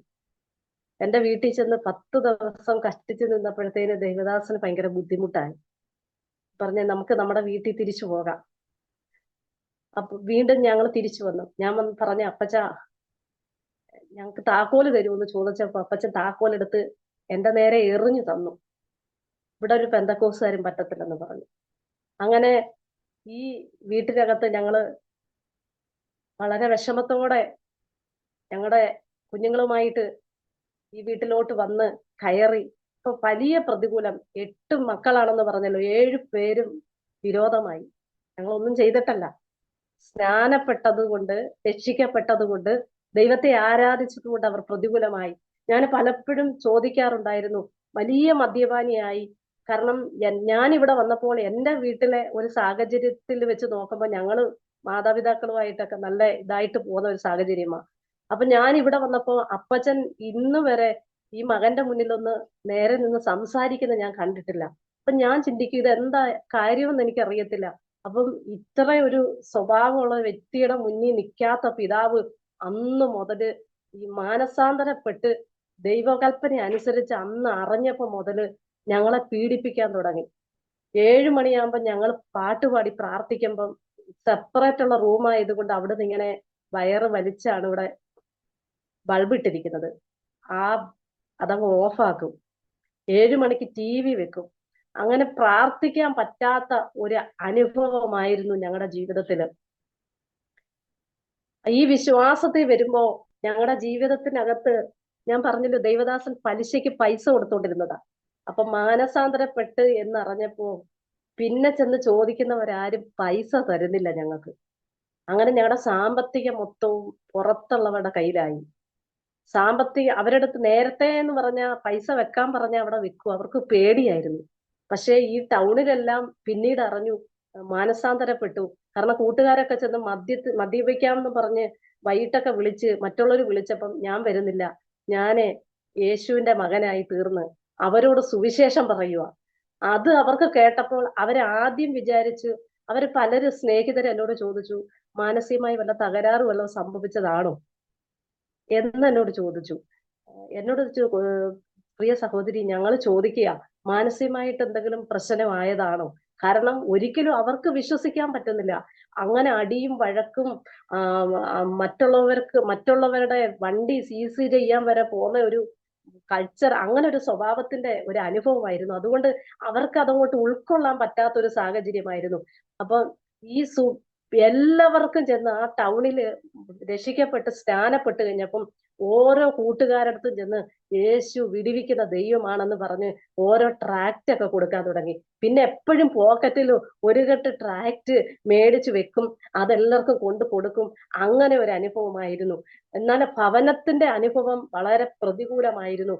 മാതാപിതാക്കള് ഞങ്ങളെ ഭയങ്കരമായിട്ട് പീഡിപ്പിക്കുന്ന ഒരവസ്ഥയായിരുന്നു. ആ സമയങ്ങളിൽ സാമ്പത്തികമെല്ലാം അങ്ങ് തകർന്നു. 1.25 ലക്ഷം രൂപയുടെ കടഭാരമായി. ഞങ്ങൾക്ക് ജീവിതത്തിനകത്ത് മുന്നോട്ട് പോകാൻ കഴിയാത്തൊരു വലിയൊരു പ്രതികൂലം. അപ്പൊ എല്ലാവരും കളിയാക്കാൻ തുടങ്ങി. ദൈവത്തെ ആരാധിപ്പാൻ ഇറങ്ങി, ദൈവത്തെ സ്തുതിക്കാൻ ഇറങ്ങി. 2 പിഞ്ചു കുഞ്ഞുങ്ങളാണ് ഞങ്ങൾക്ക്. അപ്പം ഞങ്ങളുടെ സാമ്പത്തിക നന്മകളെല്ലാം നഷ്ടപ്പെട്ടു. ഉണ്ടായിരുന്ന വാഹനം അങ്ങ് നഷ്ടപ്പെട്ടു. എല്ലാ നിലയിലും വലിയ വലിയ പ്രതികൂലമാണ്. കാരണം കുഞ്ഞുങ്ങൾക്ക് ആഹാരം കൊടുക്കാൻ പോലും സാമ്പത്തികമില്ലാത്തൊരു സാഹചര്യത്തിലേക്ക് ഞങ്ങൾ കടന്നു വരുവാനിടയായി തീർന്നു. അപ്പൊ തന്നെ ഞങ്ങൾ ബാങ്കിൽ നിന്ന് കുറെ പൈസ എടുത്തിട്ടുണ്ടായിരുന്നു. ആ പൈസ അടയ്ക്കുവാൻ കഴിയാത്തൊരു സാഹചര്യം ഉണ്ടായി. അത് ജപ്തിയുടെ നോട്ടീസ് ഞങ്ങൾക്ക് വരാനിടയായി. അപ്പൊ മാനുഷ്യപരമായിട്ട് ചിന്തിക്കുമ്പോൾ ഭവനത്തിലെ സഹോദരങ്ങൾ ആരും അനുകൂലമല്ല. സാമ്പത്തിക മണ്ഡലങ്ങളെല്ലാം ഉണ്ട്, ഇഷ്ടംപോലെ സമ്പത്തുണ്ടായിരുന്നു, അതെല്ലാം തകർന്നു. ജീവിതത്തിൽ ഇനി എങ്ങനെ മുന്നോട്ട് സ്റ്റെപ്പ് വെക്കുമെന്ന് അറിയാൻ കഴിയാത്തൊരു സാഹചര്യത്തിലൂടെ കടന്നു പോവുകയാണ്. ആ സമയത്ത് ദൈവത്തിന്റെ പരിശുദ്ധാത്മാവ് ദൈവദാസൻ എവിടെ ചെന്നാലും പറയുന്ന ഒരു ആലോചനയുണ്ട്, നീ എന്റെ വേലയ്ക്കുള്ളവനാണ്. അപ്പൊ ഇത് കേൾക്കുമ്പം ഞാനൊരു വിശ്വാസിയായിട്ട് ഇരിക്കുന്നതേ ഉള്ളൂ, ഞാൻ ദൈവവേലയ്ക്കൊന്നും ഇറങ്ങുന്നില്ല, ഞാൻ വിശ്വാസിയായിട്ടിരുന്നു ദൈവത്തിന് കൊടുത്ത് അങ്ങനെ ഞാൻ പോവാൻ ആഗ്രഹം. അതുകൊണ്ട് സാധാരണ ഒരു മീറ്റിംഗ് ഒക്കെ വെച്ച ദൈവദാസൻ വന്നാലും ഏറ്റവും ബാക്കിലിരിക്കും. പക്ഷെ വരുന്ന ദൈവദാസൻ ഏറ്റവും ബാക്കിലിരിക്കുന്ന ഈ വ്യക്തിയോട് പറയും, നീ എന്റെ വേലയ്ക്കുള്ളവനാണെന്ന്. പക്ഷെ ദൈവം ഡയറക്റ്റ് സംസാരിച്ചതാണെന്ന് പിന്നീടാണ് പറയുവാനിടയായി തീർന്നത്. ഒരു രാത്രി ദൈവം സംസാരിക്കുവാനിടയായി തീർന്നു, എന്റെ ആടുകളെ നീ മേയ്ക്കാൻ ദൈവം വ്യക്തമായിട്ട് സംസാരിച്ചു. പക്ഷെ ഈ സുവിശേഷ വേലയോടൊന്നും വലിയ ഒരു താല്പര്യമില്ലായിരുന്നു. അങ്ങനെ മുന്നോട്ട് കുറെ മാസങ്ങൾ ഞങ്ങൾ വിശ്വാസിയായി ദൈവത്തെ ആരാധിച്ച് മുന്നോട്ട് കടന്നു പോകുന്ന സമയങ്ങളില് ദൈവം ഡയറക്റ്റ് സംസാരിച്ചിട്ടും ദൈവത്തിന്റെ ഇഷ്ടമനുസരിച്ച് മുന്നോട്ട് പോകാതിരുന്ന സമയങ്ങളില് ഒരു ബൈക്ക് ആക്സിഡന്റ് തന്റെ നേരെ കടന്നു വരുവാനിടയായി തീർന്നു. എന്നാൽ ആ ആക്സിഡന്റിൽ വാസ്തവത്തിൽ മരണപ്പെട്ടു പോകേണ്ട ഒരു സാഹചര്യമായിരുന്നു. പക്ഷേ ദൈവം ഒരു പോറൽ പോലും വരുത്താതെ വലിയൊരു ലോറി വന്ന് കയറുന്നത് കണ്ടു. ബൈക്കിന്റെ നിയന്ത്രണം വിട്ടു. പക്ഷെ ലോറി കടന്നുപോയി, ഒന്ന് ചരിഞ്ഞു വീണതല്ലാതെ ഒരു പോറൽ പോലും എത്തില്ല. തിരിച്ചു മടങ്ങി വന്നിട്ട് എന്നോട് പറയുവാനിടയായി തീർന്നു, നാളെ മുതൽ ഞാൻ ബൈബിൾ കോളേജിൽ പോകുവാണ്. ഞാനിത് കേട്ടപ്പം ദൈവദാസന് ഞാൻ ഇത് കേട്ടപ്പം ചോദിച്ച ഒരു കാര്യമുണ്ട്, നാളെ മുതൽ ബൈബിൾ കോളേജിൽ പോയാൽ നമ്മൾ എന്തോ ചെയ്യും? കാരണം ജപ്തി നോട്ടീസ് വന്ന് കിടക്കുന്നു, 1.25 ലക്ഷം രൂപ ബാങ്കിൽ അടയ്ക്കാൻ കിടക്കുന്നു, 2 പൊടി കുഞ്ഞുങ്ങളുണ്ട്, വീട്ടിൽ ആരും അനുകൂലമല്ല, നമുക്കൊരു സപ്പോർട്ട് എന്ന് പറയാൻ ആരുമില്ല. അപ്പൊ എന്നോട് പറഞ്ഞു, ദൈവം കരുതിക്കൊള്ളും. അങ്ങനെ പിറ്റേന്ന് രാവിലെ ബൈബിൾ കോളേജിൽ പോകാന് ഉള്ള അപേക്ഷയെല്ലാം കൊടുത്തിട്ട് പിറ്റേ തിങ്കളാഴ്ച മുതൽ ക്ലാസ് തുടങ്ങുക. രാവിലെ ക്ലാസ്സിന് പോകാൻ നേരം ദൈവദാസനെ ലക്ഷക്കണക്കിന് രൂപ കയ്യിലിട്ട വ്യക്തി സുവിശേഷ വേലയ്ക്ക് ഇറങ്ങിയപ്പോ 5 രൂപയാണ് പോക്കറ്റിലുള്ളത്. കീറിയ ഒരു ചെരുപ്പ്. ഇതും കൊണ്ട് രാവിലെ പോകാൻ തീരുമാനിച്ചു. അപ്പൊ എന്നോട് പറഞ്ഞ്, ബൈബിൾ കോളേജിൽ പഠിക്കണമെങ്കിൽ ബുക്കൊക്കെ വേണം. പക്ഷെ ആ ബുക്ക് മേടിക്കാൻ പോലും പൈസ ഇല്ല. അന്ന് ഞങ്ങള് ആ ബൈബിൾ കോളേജിൽ പോകാൻ കർത്താവിന്റെ ദാസൻ തീരുമാനം എടുത്ത സമയത്ത് 1-ാം തീയതി എന്ന് പറയുന്ന ഒരു സമയം, അത് ഈ ജാതികൾക്കൊക്കെ അത് പ്രധാനമുള്ള സമയം. അപ്പൊ നമ്മുടെ അടുത്തൊരു കടയുണ്ട്, അവിടെ ചെന്നെങ്കിലും 10 ബുക്ക് നമുക്ക് മേടിക്കാമായിരുന്നു. പക്ഷെ ഇന്ന് ഇങ്ങനെ ഒരു ദിവസമായതുകൊണ്ട് നമ്മൾ എങ്ങനെ മേടിക്കുമെന്ന് എന്നോട് പറഞ്ഞു. അതിനുശേഷം രണ്ട് ദൈവദാസന്മാർ വീട്ടിൽ വന്ന് പ്രാർത്ഥിക്കുവാനിടയായി തീർന്നു. പ്രാർത്ഥിച്ചപ്പോൾ അവര് 150 രൂപ എടുത്ത് ബൈബിൾ കോളേജിൽ പോകാൻ ആഗ്രഹിച്ച വ്യക്തിയുടെ കയ്യിൽ കൊടുത്തു. അപ്പൊ വലിയ സന്തോഷം. എന്നോട് പറഞ്ഞ്, എനിക്ക് ബുക്ക് മേടിക്കാനുള്ള പൈസയായി. വലിയ സന്തോഷം കൊണ്ട് ദൈവത്തെ സ്തുതിക്കുവാനിടയായി തീർന്നു. ആ 150 രൂപയും കൊണ്ട് ഇവിടുന്ന് 9 കിലോമീറ്റർ നടക്കണം. നടന്നു പോയി. വണ്ടി ഉണ്ടായിരുന്നു, ബൈക്ക് ഉണ്ടായിരുന്നു, എല്ലാം വിറ്റു. കാരണം സാമ്പത്തികമായിട്ടെല്ലാം തകർന്ന്. അങ്ങനെ ഒരു അനുഭവത്തിൽ ബൈബിൾ കോളേജിലേക്ക് പോകുവാനിടയായി തീർന്നു. ദേവദാസൻ ബൈബിൾ കോളേജിൽ പോയപ്പോ ഞാൻ ഈ കതവെല്ലാം അങ്ങ് അടച്ചിട്ട് എന്റെ കുഞ്ഞുങ്ങളെ അടുത്ത് വിളിച്ചിട്ട് ഞാൻ ഇങ്ങനെ ദൈവത്തോട് വിളിച്ചു, കർത്താവേ, ദേവദാസൻ ബൈബിൾ കോളേജിൽ പോയി. ഞങ്ങൾക്ക് ഒരു വാക്കുകൊണ്ട് പോലും സപ്പോർട്ട് ചെയ്യാൻ ഒരു വ്യക്തിയില്ല. ഞങ്ങളെ ആര് സഹായിക്കും കർത്താവേ എന്ന് ചോദിച്ചിട്ട് ഞാൻ ഇവിടുന്ന് വളരെ സങ്കടപ്പെട്ടു, വളരെ ഭാരപ്പെട്ടിട്ട് അങ്ങനെ ദൈവസന്നിധിയിൽ ഇരുന്ന് കുറച്ചു നേരം കരഞ്ഞിട്ട് ഞാൻ ഇവിടെ ഇങ്ങനെ ഇരിക്കുമ്പോ ദേവദാസനെ ഞാൻ നോക്കുമ്പോ ഭിത്തിക്കകത്ത് ഒരു എഴുത്ത് വന്ന് നിൽക്കുക. അപ്പൊ എന്റെ മനസ്സിൽ ഞാൻ ചിന്തിച്ച്, ഈ ഭിത്തിക്കകത്ത് വന്ന എഴുത്ത് അവിടെ നേരത്തെ ഫിറ്റ് ചെയ്ത് വെച്ചിരിക്കുന്ന ഒരു വാക്യമായിരിക്കും എന്ന് എന്റെ മനസ്സിൽ ഇങ്ങനെ ഞാൻ ചിന്തിക്കുക പെട്ടെന്ന്. കാരണം എന്റെ സങ്കടം കൊണ്ട് ഞാനൊരു കാണുന്നതായിരിക്കും എന്ന് ഞാൻ ചിന്തിച്ചു. പക്ഷെ വീണ്ടും ഞാൻ ആ ഭിത്തിയിലോട്ട് നോക്കിയപ്പോ എഴുതിയ ഒരു വാക്കുണ്ട്, നീ ഭയപ്പെടണ്ട, ഞാൻ നിന്റെ കൂടെയുണ്ട്, നീ ഭ്രമിച്ചു നോക്കേണ്ട, ഞാൻ നിന്റെ ദൈവം, ഞാൻ നിന്നെ സഹായിക്കും, ഞാൻ നിന്നെ ശക്തീകരിക്കുമെന്ന്. ഞാൻ എന്റെ വലങ്കരത്തിന് ആ വാക്യമാണ്. പെട്ടെന്ന് ഞാൻ ആ വാക്യം ഒന്നുകൂടെ നോക്കിയപ്പം നല്ല ഭംഗിയായിട്ട് ഒരു ചർച്ചിനകത്ത് ആ വാക്യം എങ്ങനെ എഴുതിയ നമുക്ക് കാണും, അതുപോലെ ആ ഭിത്തിക്കകത്ത് ഞാൻ കാണുക. ഞാൻ പെട്ടെന്ന് അത് നോക്കി. ഒരല്പസമയം കഴിഞ്ഞപ്പോ ആ വാക്യം മാറി. എന്റെ മനസ്സിനകത്ത് ഭയങ്കര സന്തോഷം ഉണ്ടായി. കാരണം എന്ത് ചെയ്യുമെന്ന് അറിയാൻ കഴിയാത്തൊരു സാഹചര്യത്തില് ദൈവം എനിക്ക് ഉറപ്പ് തന്നു. ഞാൻ ആ ദൈവശബ്ദം കേട്ടിട്ട് ഞാൻ പറഞ്ഞ, കർത്താവേ, എന്നെ സഹായിക്കാമെന്ന് എന്റെ അപ്പച്ചൻ പറഞ്ഞിട്ടുണ്ട്. ഞാൻ അതുകൊണ്ട് ഒന്നും അധൈര്യപ്പെടുന്നില്ല എന്ന് പറഞ്ഞ് ദൈവത്തിന് നന്ദി പറയുവാനിടയായി തീർന്നു. ദൈവദാസൻ ബൈബിൾ കോളേജിൽ ഇങ്ങനെ പഠിച്ചുകൊണ്ടിരിക്കുന്ന സാഹചര്യങ്ങളില് ബാങ്കില് പൈസ അടയ്ക്കേണ്ട ഒരു സാഹചര്യം വന്നു. അങ്ങനെ എന്റെ പേരില് 55 സെന്റ് വസ്തു എന്റെ പിതാവ് എനിക്ക് ഷെയറായിട്ട് തന്നു. അതിൽ 40 സെന്റ് വസ്തു വിറ്റിട്ട് ആ കടം തീർക്കുവാനിടയായി തീർന്നു. അതിന് ഇടയ്ക്ക് പിതാവിന്റെ അടുത്ത് ചെന്ന് പറഞ്ഞ്, ഞാന് പാസ്റ്റർ ആവാൻ പോവുകയാണെന്ന് പറഞ്ഞപ്പോ പിതാവ് പറഞ്ഞ്, നിന്റെ 2 പെൺമക്കളെയും കൊണ്ട് നീ വഴിനീളം നടന്ന് തെണ്ടാനൂടെ പോവുകയായി എന്ന് പറഞ്ഞിട്ട് പരിഹസിപ്പാനിടയായി തീർന്നു. അപ്പൊ കർത്താവിന്റെ ദാസൻ പറഞ്ഞൊരു കാര്യമുണ്ട്, അപ്പച്ച, എന്തായാലും ഞാൻ സേവിക്കുന്ന ദൈവം എന്നെ തെണ്ടാൻ അനുവദിക്കത്തില്ല. അങ്ങനെ ഒരു പക്ഷേ എന്റെ ജീവിതത്തിൽ വന്നാൽ ഞാൻ അപ്പച്ചന്റെ അടുത്ത് വരുത്തില്ല എന്ന് പറയാനിടയായി തീർന്നു.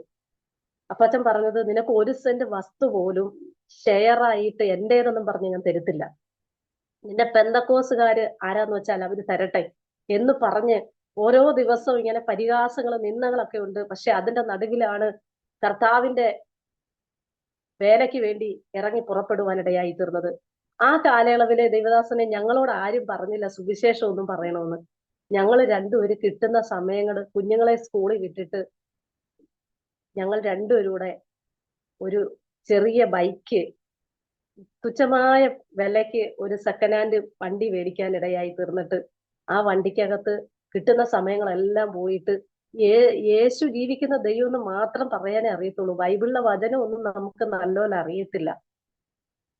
പക്ഷെ ഞങ്ങളുടെ ജീവിതത്തിൽ ഞങ്ങൾ ഇങ്ങനെ ആയിരുന്നു. ദൈവം ഞങ്ങളെ വിടിവിച്ചെന്ന് പറയാൻ ദൈവത്തിന്റെ പരിശുദ്ധാത്മാവ് ഞങ്ങളെ അന്നേ ബലപ്പെടുത്തി. ആരും ഞങ്ങളോട് പറഞ്ഞിട്ടല്ല. ഞങ്ങൾ കിട്ടുന്ന സമയങ്ങളൊക്കെ ഓരോ സ്ഥലത്ത് വണ്ടി കൊണ്ടുവെക്കും.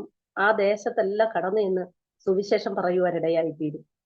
അങ്ങനെ സുവിശേഷം പറയുന്നത് വലിയൊരു സന്തോഷമായിട്ട് ഞങ്ങളുടെ ജീവിതത്തിൽ തോന്നി. അപ്പൊ തന്നെ ഞങ്ങളുടെ ഭവനത്തിനകത്ത് പ്രതികൂലം ഇങ്ങനെ കൂടിക്കൊണ്ടേയിരുന്നു. മാതാപിതാക്കൾ ഞങ്ങൾക്ക് ഒരു സമാധാനം തരാത്ത ഒരു അനുഭവമായി. ഒരറ്റത്ത് സാമ്പത്തികമായ പ്രതിസന്ധി, ഒരു ഭാഗത്ത് മാതാപിതാക്കൾ നിമിത്തം വലിയ ഭാരം. അങ്ങനെ ഇരുന്ന സമയത്ത് ഒരു ഉപവാസ പ്രാർത്ഥനയില് എന്നെ ഈ രക്ഷയിലേക്ക് കൊണ്ടുവന്ന ദൈവദാസനും ഫാമിലിയും, ഞങ്ങൾ രണ്ടുപേരും, വേറൊരു ആന്റി മാത്രമേ ഉള്ളൂ. ഞാൻ ദൈവത്തോട് പറഞ്ഞു, അഭിഷേകമൊക്കെ പ്രാപിച്ച് എല്ലാവരും അന്യഭാഷയിൽ ആരാധിക്കുന്നുണ്ട്, എനിക്കിതൊന്ന് കിട്ടിയായിരുന്നേ കൊള്ളായിരുന്നു. പക്ഷെ ഇവര് പറയുന്ന സത്യമാണോന്ന് ഒന്നും എനിക്കറിയത്തില്ല. ഞാൻ ദൈവത്തോട് പറഞ്ഞു, കർത്താവേ, ഈ അന്യഭാഷ എന്ന് പറയുന്നത് സത്യമാണെങ്കിൽ എനിക്ക് തരണമേ. ഞാൻ ഉപവസിച്ചേ ഒന്നുമില്ല, എനിക്ക് അതിനെക്കുറിച്ചൊന്നും വലിയ കാര്യങ്ങൾ അറിയത്തില്ല. പക്ഷെ ഞാൻ ദൈവത്തോട് ഇത്രയും പ്രാർത്ഥിച്ച് വളരെ ആഗ്രഹത്തോടെ പറഞ്ഞു, ദേവദാസനെ, ഞങ്ങളിങ്ങനെ പാട്ട് തുടങ്ങിയത് മാത്രം അറിയാം,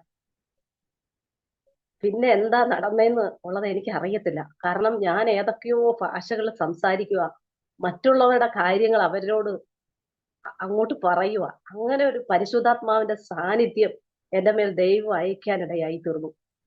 കാരണം എന്റെ ജീവിതത്തില് ഈ ആത്മാവിന്റെ ശക്തി വ്യാപരിച്ച് ദൈവത്തെ സ്തുതിക്കാനിടയായപ്പോൾ എനിക്ക് ഭയങ്കര സന്തോഷമായിരുന്നു. കാരണം ഞാൻ ഇപ്പൊ ചിന്തിക്കുന്ന, ദൈവത്തിന് അറിയാം ഈ പരിശുദ്ധാത്മാവിന്റെ സാന്നിധ്യം ഇല്ലെങ്കിൽ ഞങ്ങൾക്ക് നിൽക്കാൻ പറ്റത്തില്ലെന്ന്. ഭവനത്തിനകത്ത് ഓരോ നിമിഷവും എതിർപ്പുകളും പ്രശ്നങ്ങളും വർദ്ധിച്ചുകൊണ്ടിരുന്നു. 7 സഹോദരങ്ങൾ ഞങ്ങൾക്കെതിരെ പ്രശ്നം ഉണ്ടാക്കുവാനും, വളരെ ഭാരപ്പെടുന്ന ഒരവസ്ഥ, സാമ്പത്തികമായിട്ട് ഞെരുക്കം, ഇങ്ങനെയൊക്കെയുള്ള അനുഭവങ്ങൾ ആയതുകൊണ്ട് വളരെ നീറുന്ന ഒരു സാഹചര്യമായിരുന്നു. എന്നാലും ദൈവത്തിന്റെ സന്നിധിയിൽ വിശ്വസ്തയോടെ നിൽക്കണമെന്നുള്ള ആഗ്രഹം മനസ്സിലുണ്ടായത് കൊണ്ടും ദൈവത്തോട് ശക്തമായിട്ട് പ്രാർത്ഥിപ്പാനിടയായിരുന്നു. അങ്ങനെ ഈ അഭിഷേകം പ്രാപിച്ച് ഞാനിവിടെ രാത്രിയിൽ വന്നിട്ട് പാട്ടുപാടി അന്യഭാഷയിൽ ആരാധിക്കാൻ തുടങ്ങി. ഈ അന്യഭാഷയിൽ ആരാധിക്കുമ്പം അപ്പച്ചൻ പറയും, നിന്നെ മന്ത്രവാദം പഠിപ്പിച്ചിട്ടിരിക്കും ആ വിശ്വാസത്തിൽ കൊണ്ടുവന്ന പാസ്റ്റ്. കാരണം അപ്പച്ചന്റെ ശരീരത്തിരിക്കുന്ന പൈശാചിക മണ്ഡലത്തിന് ഇരിക്കാൻ പറ്റത്തില്ല. ശരീരം മൊത്തവും വല്ല ബുദ്ധിമുട്ട്, ഉറങ്ങാൻ പറ്റത്തില്ല. അപ്പൊ ഞാൻ ഈ അന്യഭാഷ പറയുന്നതാണ് പ്രശ്നം എന്ന് പറഞ്ഞ് ഇവിടെ അതിലും വലിയ പ്രശ്നങ്ങൾ ഉണ്ടാകുവാനിടയായിത്തീർന്നു. അങ്ങനെ ഇരിക്കുന്ന സാഹചര്യത്തില് മാതാപിതാക്കൾ പറഞ്ഞ്, ഇനി പെന്തക്കോസ്തുകാരുടെ ജീവിക്കത്തില്ല, മാത്രമല്ല നീ മന്ത്രം പഠിച്ചിട്ടുണ്ട്, അതുകൊണ്ട് നീ മന്ത്രം പഠിച്ച നിന്റെ കൂടെ ഞാന് ഒരു കാരണവശാലും നിൽക്കുന്നില്ലെന്ന് പറഞ്ഞ് മാതാപിതാക്കള് മറ്റൊരു ഭവനം വെച്ച് അതിലേക്ക് മാറുവാനിടയായി തീർന്നു. ദൈവം എന്നോട് പറഞ്ഞ ഒരു വായ്ത്തത്വമാണ്. ഞാൻ ദൈവത്തിന്റെ സന്നിധിയിൽ നിന്ന് കരഞ്ഞിട്ട് ചോദിച്ചു, കർത്താവേ, ഞങ്ങളിനി എന്ത് ചെയ്യണമെന്ന് അറിയത്തില്ല, പ്രതികൂലമായ ഒരു സാഹചര്യത്തിലാ. എന്റെ ചെറിയ പ്രായമോ വലിയ കാര്യങ്ങളൊന്നും ഗ്രഹിച്ച് ചെയ്യാനുള്ള പ്രാപ്തിയൊന്നും എനിക്കില്ലെങ്കിലും ദൈവത്തിന്റെ കൃപയിൽ ആശ്രയിച്ചത് കൊണ്ട് ദൈവം എന്നെ വളരെ ഉറപ്പിക്കുവാനിടയായി തീർന്നു. അങ്ങനെ കരഞ്ഞുകൊണ്ടിരിക്കുമ്പോൾ ദൈവം എന്നോട് പറഞ്ഞു, ഞാൻ നിനക്കൊരു സ്വസ്ഥത നൽകാൻ പോവുക, ഞാൻ നിനക്കൊരു സമാധാനം നൽകാൻ പോവുക. അതിനുശേഷമാണ് മാതാപിതാക്കള് വീട് വെച്ച് വേറെ മാറി. അപ്പൊ ഈ വീടെന്ന് പറഞ്ഞാൽ ഒത്തിരി വർഷം പഴക്കമുള്ള വീടാ. കുറെ റൂമുകൾ ഉണ്ടെങ്കിലും എല്ലാം പന്നലായിട്ടിരിക്കുന്ന ഒരു വീടാ. അപ്പൊ ആ വീട് തന്നിട്ട് ഈ വീട്ടിൽ കിടന്ന എല്ലാ സാധനങ്ങളുമായിട്ട് അവര് പോകുവാനിടയായി. ദൈവദാസനെ പറയട്ടെ, കർത്താവിന്റെ ദാസന്മാര് വീട്ടിൽ വന്ന ഇരിക്കാൻ ഒരു കസേരയില്ല, ഞങ്ങൾക്ക് കിടക്കുവാൻ ഒരു കട്ടിലില്ല, ആഹാരം പാകം ചെയ്യാൻ പോലും ഒരു പാത്രമില്ല. കാരണം എല്ലാ സാധനങ്ങളും, ഈ വീട്ടിലുള്ള എല്ലാ സാധനങ്ങളും കൊണ്ട് അവര് വേറെ ഒരു വീട് വെച്ച് മാറി. അതുപോലെ ഈ വീട് വർഷങ്ങൾ പഴക്കമുള്ള വീടാ. അപ്പൊ ഇറങ്ങാൻ നേരം അപ്പച്ചൻ പറഞ്ഞ്, എന്തായാലും പെന്തക്കോസിൽ പോയല്ലോ, കാറ്റോ മഴയോ വരുമ്പോ ഇത് ഇടിഞ്ഞിട്ട് നിന്റെ തല വീണ് നീയൊക്കെ അങ്ങ് തീർന്നോളൂ എന്ന് പറഞ്ഞിട്ടാ പോയത്. പക്ഷെ ഞാന് ഇതൊക്കെ കേട്ടിട്ട് ഒരു വാക്ക് പോലും തിരിച്ചു പറയാതെ ദൈവസ്ഥൽ മുട്ടുമടക്കാനിടയായി. ഈ മാതാപിതാക്കള് ഇവിടുന്ന് പോയതിനു ശേഷം ദൈവം ചെയ്ത ഒന്നാമത്തെ അത്ഭുതം ഞങ്ങളുടെ ജീവിതത്തിൽ അതാ. ഈ വീട് പണിയാനുള്ള ഒരു സാമ്പത്തികം ഒരു വ്യക്തിയിലൂടെ അന്നത്തെ കാലത്ത് സ്വർഗത്തിലെ ദൈവം ഞങ്ങൾക്ക് ഒരുക്കി തരുവാനിടയായി തീർന്നു. വലിയൊരു അത്ഭുതം നടക്കുവാനിടയായി തീർന്നു. ആ ദൈവദാസൻ ഞങ്ങളെ വിളിച്ചിട്ട് പറഞ്ഞ്, ഒരു നന്മയുണ്ട് മക്കളെ, ഇത് നിങ്ങൾ വെച്ചോ, ദൈവം എന്നോട് സംസാരിച്ചതാന്ന് പറഞ്ഞ് തരുവാനിടയായി. ഞാന് രാത്രി കാലങ്ങളിൽ നല്ല ശക്തമായ കാറ്റൊക്കെ വരുമ്പോ ഞാൻ എഴുന്നേറ്റ് കുഞ്ഞുങ്ങളെ എടുത്ത് മടിയിലോട്ട് വെച്ചിട്ട് ഞാൻ ഉയരത്തിലേക്ക് കൈ ഉയർത്തിട്ട് പറയും, കർത്താവേ, മാതാപിതാക്കളൊക്കെ നോക്കിയിരിക്കുക, ഇതിലൊന്നുപോലും ഞങ്ങളുടെ തലേ വീടല്ലേ കർത്താവേ, കാറ്റ് വന്നാൽ ഈ വീട് വീഴും തീർച്ചയായിട്ടും. അതുകൊണ്ട് യേശുപ്പച്ച അങ്ങയുടെ കൈ ഇതിനകത്ത് വെച്ചോളണേ എന്ന് പറഞ്ഞ് രാത്രി യാമങ്ങൾ എഴുന്നേറ്റിരുന്ന് കരയും. മഴ പെയ്താലും വെള്ളം വീഴുന്ന ഒരു അവസ്ഥ ഉണ്ടായിരുന്നു. അപ്പൊ ആ സമയങ്ങളിലൊക്കെ ഉയരത്തിലേക്ക് കൈ ഉയർത്തിട്ട് ഞാൻ പറയും, യേശുപ്പച്ച എന്നെ വിളിച്ച് ദൈവം വിശ്വസ്തനാ, എന്റെ ദൈവം നടത്താൻ മതിയായ ദൈവം എന്ന് പറഞ്ഞാൽ ദൈവത്തോട് കരയുന്ന അനുഭവങ്ങൾ ഉണ്ടായിരുന്നു. എന്നാൽ അവർ ഇറങ്ങിയതിന് ശേഷം ഈ വീട് പണി ആരംഭിച്ചപ്പോൾ അവര് പറഞ്ഞു, അപ്പൊ ഇവരുടെ കയ്യിൽ പൈസ ഉണ്ടായിരുന്നു അല്ലേ, അപ്പൊ പൈസ വെച്ചിട്ട് ഇവര് അനങ്ങാതിരുന്നതാണെന്ന് പറയുവാനിടയെ. പക്ഷെ ദൈവം ചെയ്ത ഒരു വലിയ മിറക്കിളായിരുന്നു ദേവദാസനെ. അങ്ങനെ വീടിന്റെ പണികളൊക്കെ നടക്കുവാനിടയായി തീർന്നു. വളരെ സന്തോഷമായി തീരുവാനിടയായി തീർന്നു. ദൈവദാസൻ പഠിച്ചിറങ്ങിയതിനു ശേഷം ഞങ്ങള് ആദ്യമായി വള്ളക്കടവിലാണ് ശുശ്രൂഷയ്ക്ക് ഞങ്ങള് കുണ്ട്ര സെന്ററിന്റെ പ്രവർത്തനമായിട്ടാണ് കടന്നു പോകാൻ ഇടയായി തീർന്നത്. ആ ദേശത്ത് ഞങ്ങൾ ആദ്യമായിട്ട് ചെന്ന് വളരെ ഓരോ സ്ഥലങ്ങളിലും ചെന്ന് സുവിശേഷം പറയുവാനും അങ്ങനെ വലിയൊരു പ്രവർത്തനം അവിടെ ചെയ്യുവാൻ സ്വർഗത്തിലെ ദൈവം ഇടയാക്കി. അതിനുശേഷം എന്നോട് എപ്പോഴും ദേവദാസം പറയും, നമുക്ക് ആരും സുവിശേഷം പറഞ്ഞിട്ടില്ലാത്ത ഒരു സ്ഥലത്ത് പോയിട്ട് സുവിശേഷം പറയണം എന്നോട് പറയും. മറ്റുള്ള സഭകളിൽ നമുക്ക് പോവാനല്ല, നമുക്ക് ആരും സുവിശേഷം പറഞ്ഞിട്ടില്ലാത്ത ഒരു സ്ഥലത്ത് പോയി സുവിശേഷം പറയണം. അപ്പൊ ഞാൻ പറഞ്ഞു, അത് നമുക്ക് നടക്കൂ, നമുക്ക് സാമ്പത്തികമൊന്നുമില്ല, നമ്മള് സപ്പോർട്ട് ചെയ്യാൻ ആളില്ല, നമ്മൾ എങ്ങനെ ചെയ്യും, അതൊക്കെ ദൈവം നമുക്ക് വേണ്ടി കരുതും എന്നോട് പറയുവാനിടയായി തീരും. പക്ഷെ ഓരോ ദിവസവും ദൈവം അത്ഭുതകരമായി നടത്തുവാനിടയായി തീർന്നു. കർത്താവിന്റെ ദാസൻ ഈ ബൈബിൾ കോളേജിൽ ഇങ്ങനെ പഠിച്ചുകൊണ്ടിരിക്കുന്ന സമയത്ത് തന്നെ ഞങ്ങളുടെ ഭവനത്തിനകത്ത് ആഹാരമില്ലാത്ത ദിവസം വന്നു. 3 ദിവസം ആഹാരം എന്ന് പറഞ്ഞാൽ ചോറില്ല. അപ്പൊ അന്നത്തെ കാലത്ത് റേഷനരി മേടിച്ച് പൊടിപ്പിച്ച് വെച്ചിട്ടുണ്ട്. അപ്പൊ 3 ദിവസവും ഞാൻ ഈ രാവിലെ ഉച്ചയ്ക്കും വൈകിട്ടും കുഞ്ഞുങ്ങൾക്ക് പുട്ടുണ്ടാക്കി കൊടുക്കുക. ആ പുട്ടുണ്ടാക്കി കൊടുത്തപ്പം എന്റെ ഇളയ കുഞ്ഞെന്നോട് ചോദിച്ചു, മമ്മി നമ്മുടെ വീട്ടിൽ ചോറൊന്നുമില്ലേ? അപ്പൊ ഞാൻ പറഞ്ഞു, യേശുപ്പച്ച നമുക്ക് വേണ്ടി തരും, നമ്മുടെ ദൈവം പ്രവർത്തിക്കുന്ന ദൈവമാ. അപ്പൊ ഈ 3 ദിവസവും എന്റെ അമ്മ രാവിലെ ഇവിടെ വരുമായിരുന്നു. അപ്പൊ എന്റെ വീട്ടിൽ നിന്ന് പാല് കുഞ്ഞുങ്ങൾക്ക് കൊണ്ടുതരാനാണ് ഇവിടെ വരുന്നത്. ആ പാല് കൊണ്ടുതരാൻ ഇവിടെ വന്ന് എന്റെ മാതാവ് പോകുമ്പോഴും ഞാൻ കുഞ്ഞുങ്ങളോട് പറയും, അമ്മച്ചിയോട് ഒന്നും പറയരുത്, നമ്മുടെ യേശുപ്പച്ചന് നാണക്കേടാന്ന് പറയും, നമ്മുടെ അപ്പായിക്ക് നാണക്കേടാന്ന് ഞാൻ ഇവരോട് പറയും. അപ്പൊ ഈ കുഞ്ഞുങ്ങൾ അമ്മയോടൊന്നും പറയത്തില്ല. പക്ഷെ അമ്മ വരുമ്പോഴൊക്കെ കുഞ്ഞുങ്ങൾ പുട്ട് തിന്നുന്നതാ കാണുന്നത്. അപ്പൊ നമുക്ക് പ്രശ്നമൊന്നും ഉണ്ടായതായിട്ട് അമ്മയ്ക്ക് തോന്നിയില്ല. 3-ാമത്തെ ദിവസമായപ്പം എന്റെ കുഞ്ഞിന് ഭയങ്കര സങ്കടം.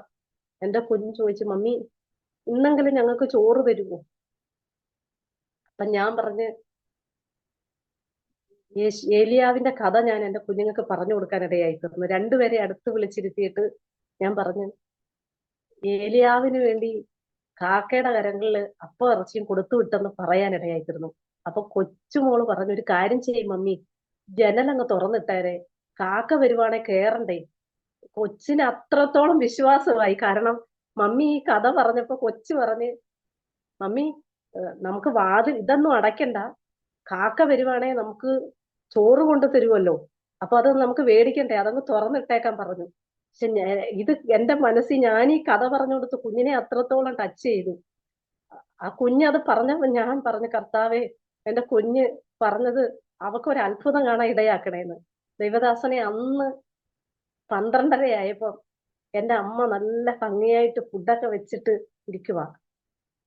അമ്മയ്ക്ക് 12 മണി മുതൽ മനസ്സിന് സ്വസ്ഥത കിട്ടുന്നില്ല, സമാധാനം കിട്ടുന്നില്ല. എന്താണെന്ന് അമ്മയ്ക്ക് അറിയത്തില്ല. അമ്മ ഈ നല്ല ഭംഗിയായിട്ട് മേടിച്ച് മീനൊക്കെ കറി വെച്ച് അന്ന് കപ്പയൊക്കെ വേവിച്ച് വെച്ചിരുന്ന സാധനമല്ല അമ്മ തന്നെ. അമ്മ എന്നോട് പിന്നീട് ഞാനത് അമ്മയോട് പറയുന്നത്. അപ്പൊ അമ്മ പറയുന്നത്, എന്നോട് എനിക്ക് എന്താണെന്ന് അറിയത്തില്ല, ഫുഡ് കഴിക്കാൻ തോന്നുന്നില്ല, അതെല്ലാം പായ്ക്ക് ചെയ്തിട്ട് അതും കൊണ്ട് ഇവിടെ വരുവാനിടയായി തീർന്നു. അത് കൊണ്ടുവന്ന ഉടനെ ഇവര് സന്തോഷം കൊണ്ട് മമ്മി എന്ന് വിളിച്ചപ്പോ ഞാൻ കണ്ണ് കാണിച്ചു, മക്കളെ മിണ്ടരുതെന്ന് പറഞ്ഞു. അങ്ങനെ ദൈവദാസനെ ജീവിതത്തിന്റെ ഓരോ പ്രയാസവേളകളിലും ദൈവം ദൂതനെ അയച്ച് ഞങ്ങളെ പോറ്റുവാനിടയായി തീർന്നു. കർത്താവിന്റെ വേലയ്ക്ക് വേണ്ടി ഇറങ്ങിയപ്പോ ഒരമ്മച്ചി മാത്രമുള്ള ഒരു സ്ഥലത്ത്, കുണ്ടറ അമ്പിപ്പയ്ക എന്ന സ്ഥലത്ത്, യാക്കോബക്കാര് മാത്രമേ ഉള്ള ആ സ്ഥലത്ത്, അവിടെയാ ഞങ്ങൾ വീണ്ടും ശുശ്രൂഷയുടെ ആ മേഖല തെരഞ്ഞെടുത്തത്. ദൈവം സംസാരിച്ചു, ഇന്ന സ്ഥലത്തേക്ക് ഞാൻ നിന്നെ അയക്കാൻ പോവുകയാണെന്ന്. അപ്പൊ ഞങ്ങൾ നിൽക്കുന്ന ഈ സെന്ററിലെ ദൈവദാസനും നമുക്ക് സപ്പോർട്ടൊന്നും തരാൻ അദ്ദേഹത്തിന്റെ കയ്യിലില്ല. അദ്ദേഹം ആകെ ഞങ്ങൾക്ക് തരുന്നത് 300 രൂപ അന്നത്തെ സമയത്ത്. അത് ഞങ്ങളൊരു വാടക കെട്ടിടം അവിടെ എടുത്ത് ആ വാടക കൊടുക്കണമെങ്കിൽ 600 രൂപ വേണം. അതിന് 300 രൂപയാണ് ദൈവദാസൻ തരുന്നത്. ഞങ്ങൾക്കും ബാക്കിൽ സഹായിക്കാൻ സപ്പോർട്ടറൊന്നുമില്ല. അപ്പം എന്നോട് ദൈവദാസൻ പറഞ്ഞത്, ആദ്യം എന്നോട് പറഞ്ഞ്, നമ്മൾ കുണ്ട്ര എന്ന സ്ഥലത്ത് ദൈവവേലയ്ക്ക് വേണ്ടി നമ്മൾ പോവുകയാണ്, പക്ഷെ അവിടെ ഒരു കോളനിയാ. അപ്പൊ ഈ കോളനി എന്ന് പറയുന്ന സംഭവം എന്താന്ന് എനിക്ക് അറിയത്തില്ല, ഞാൻ കണ്ടിട്ടില്ല. അപ്പൊ എന്നോട് പറഞ്ഞു, നിനക്ക് വിഷമമൊന്നും തോന്നരുത്, നമ്മൾ പോകുന്ന സ്ഥലത്ത് ഒരു കോളനി പോലുള്ള സ്ഥലമാ. അപ്പം നീ സന്തോഷത്തോടെ എന്റെ കൂടെ വരണമെന്ന് പറഞ്ഞു. ഞാൻ പറഞ്ഞു, എവിടെയായാലും ഞാൻ വരാം, കർത്താവിന്റെ വേലയല്ലേ. അങ്ങനെ ആ കോളനി എന്ന് പറയുമ്പോൾ നമുക്കറിയാം 3 സെന്റിനകത്ത് ഇങ്ങനെ വീട് വെക്കുന്ന ഒരു അനുഭവമാണ്. ഞാൻ ആദ്യമായിട്ടാണ്, ഞങ്ങളുടെ സ്ഥലത്തൊന്നും ഈ കോളനി എന്ന് പറയുന്നതൊന്നും ഇല്ല. അപ്പൊ നമ്മള് അത്ര ഒരു നല്ല ഒരു ബാക്ക്ഗ്രൗണ്ടിൽ നിന്നിട്ട് ഇതൊക്കെ കണ്ടപ്പോ എന്റെ മനസ്സിൽ ആദ്യം വിഷമം തോന്നി. കാരണം ആക്രി പറക്കുന്ന ആൾക്കാരുണ്ട്, പല മേഖലയിൽ ചെയ്യുന്ന ആൾക്കാരാണ് ആ കോളനിക്കകത്തുള്ളത്. അപ്പൊ എന്നോട് പറഞ്ഞ്, ദൈവം നമ്മളെ ഇവിടെ സുവിശേഷം പറയാനായിരിക്കും അയച്ചേക്കുന്നേ, അതുകൊണ്ട് ഒന്നും സങ്കടപ്പെടരുത്. ഞാൻ പറഞ്ഞ്, ഇല്ല, എന്റെ മനസ്സിൽ സങ്കടം ഉണ്ടെങ്കിലും ഞാൻ പറഞ്ഞില്ല, നമുക്ക് ഒരുമിച്ച് ദൈവത്തിന്റെ വേല ചെയ്യാം. അങ്ങനെ ആ ഒരു 4-5 മാസം ആ കോളനിയിൽ ഇരുന്നപ്പം ഞങ്ങൾക്ക് മനസ്സിലായി അവിടെ ആരും വരത്തില്ല. അപ്പൊ ഞങ്ങൾ അതിന് ഇച്ചിരൂടെ മുന്നോട്ട് മാറിയിട്ട് നല്ലൊരു വീട് കിടപ്പുണ്ട്. ആ വീട് യാക്കോബക്കാരുടെ വീടാ. അപ്പൊ ആ യാക്കോബക്കാരുടെ വീട് നമുക്ക് തരത്തില്ല.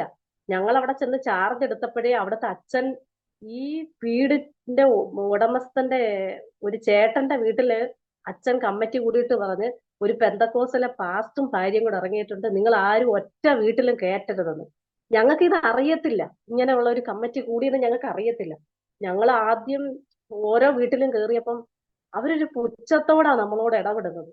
എന്തോ ഒരു വല്ലാത്ത ആൾക്കാർ ചെന്നതുപോലെ.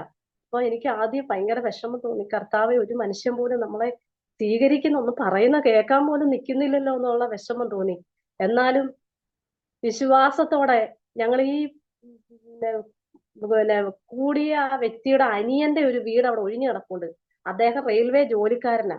അദ്ദേഹം നാട്ടിൽ വന്നിട്ടുണ്ട്. അദ്ദേഹത്തിനോട് ചെന്ന് കർത്താവിന്റെ ദാസൻ പറഞ്ഞ്, അച്ഛാ, ഈ വീട് ഞങ്ങൾക്ക് പ്രാർത്ഥനയ്ക്ക് വേണ്ടി തരുവോ? പുള്ളിയാണെ ഭയങ്കര മദ്യപാനിയാ, പെന്തക്കോസുകാരെ ഇഷ്ടമല്ലാത്ത ഒരു നാട്.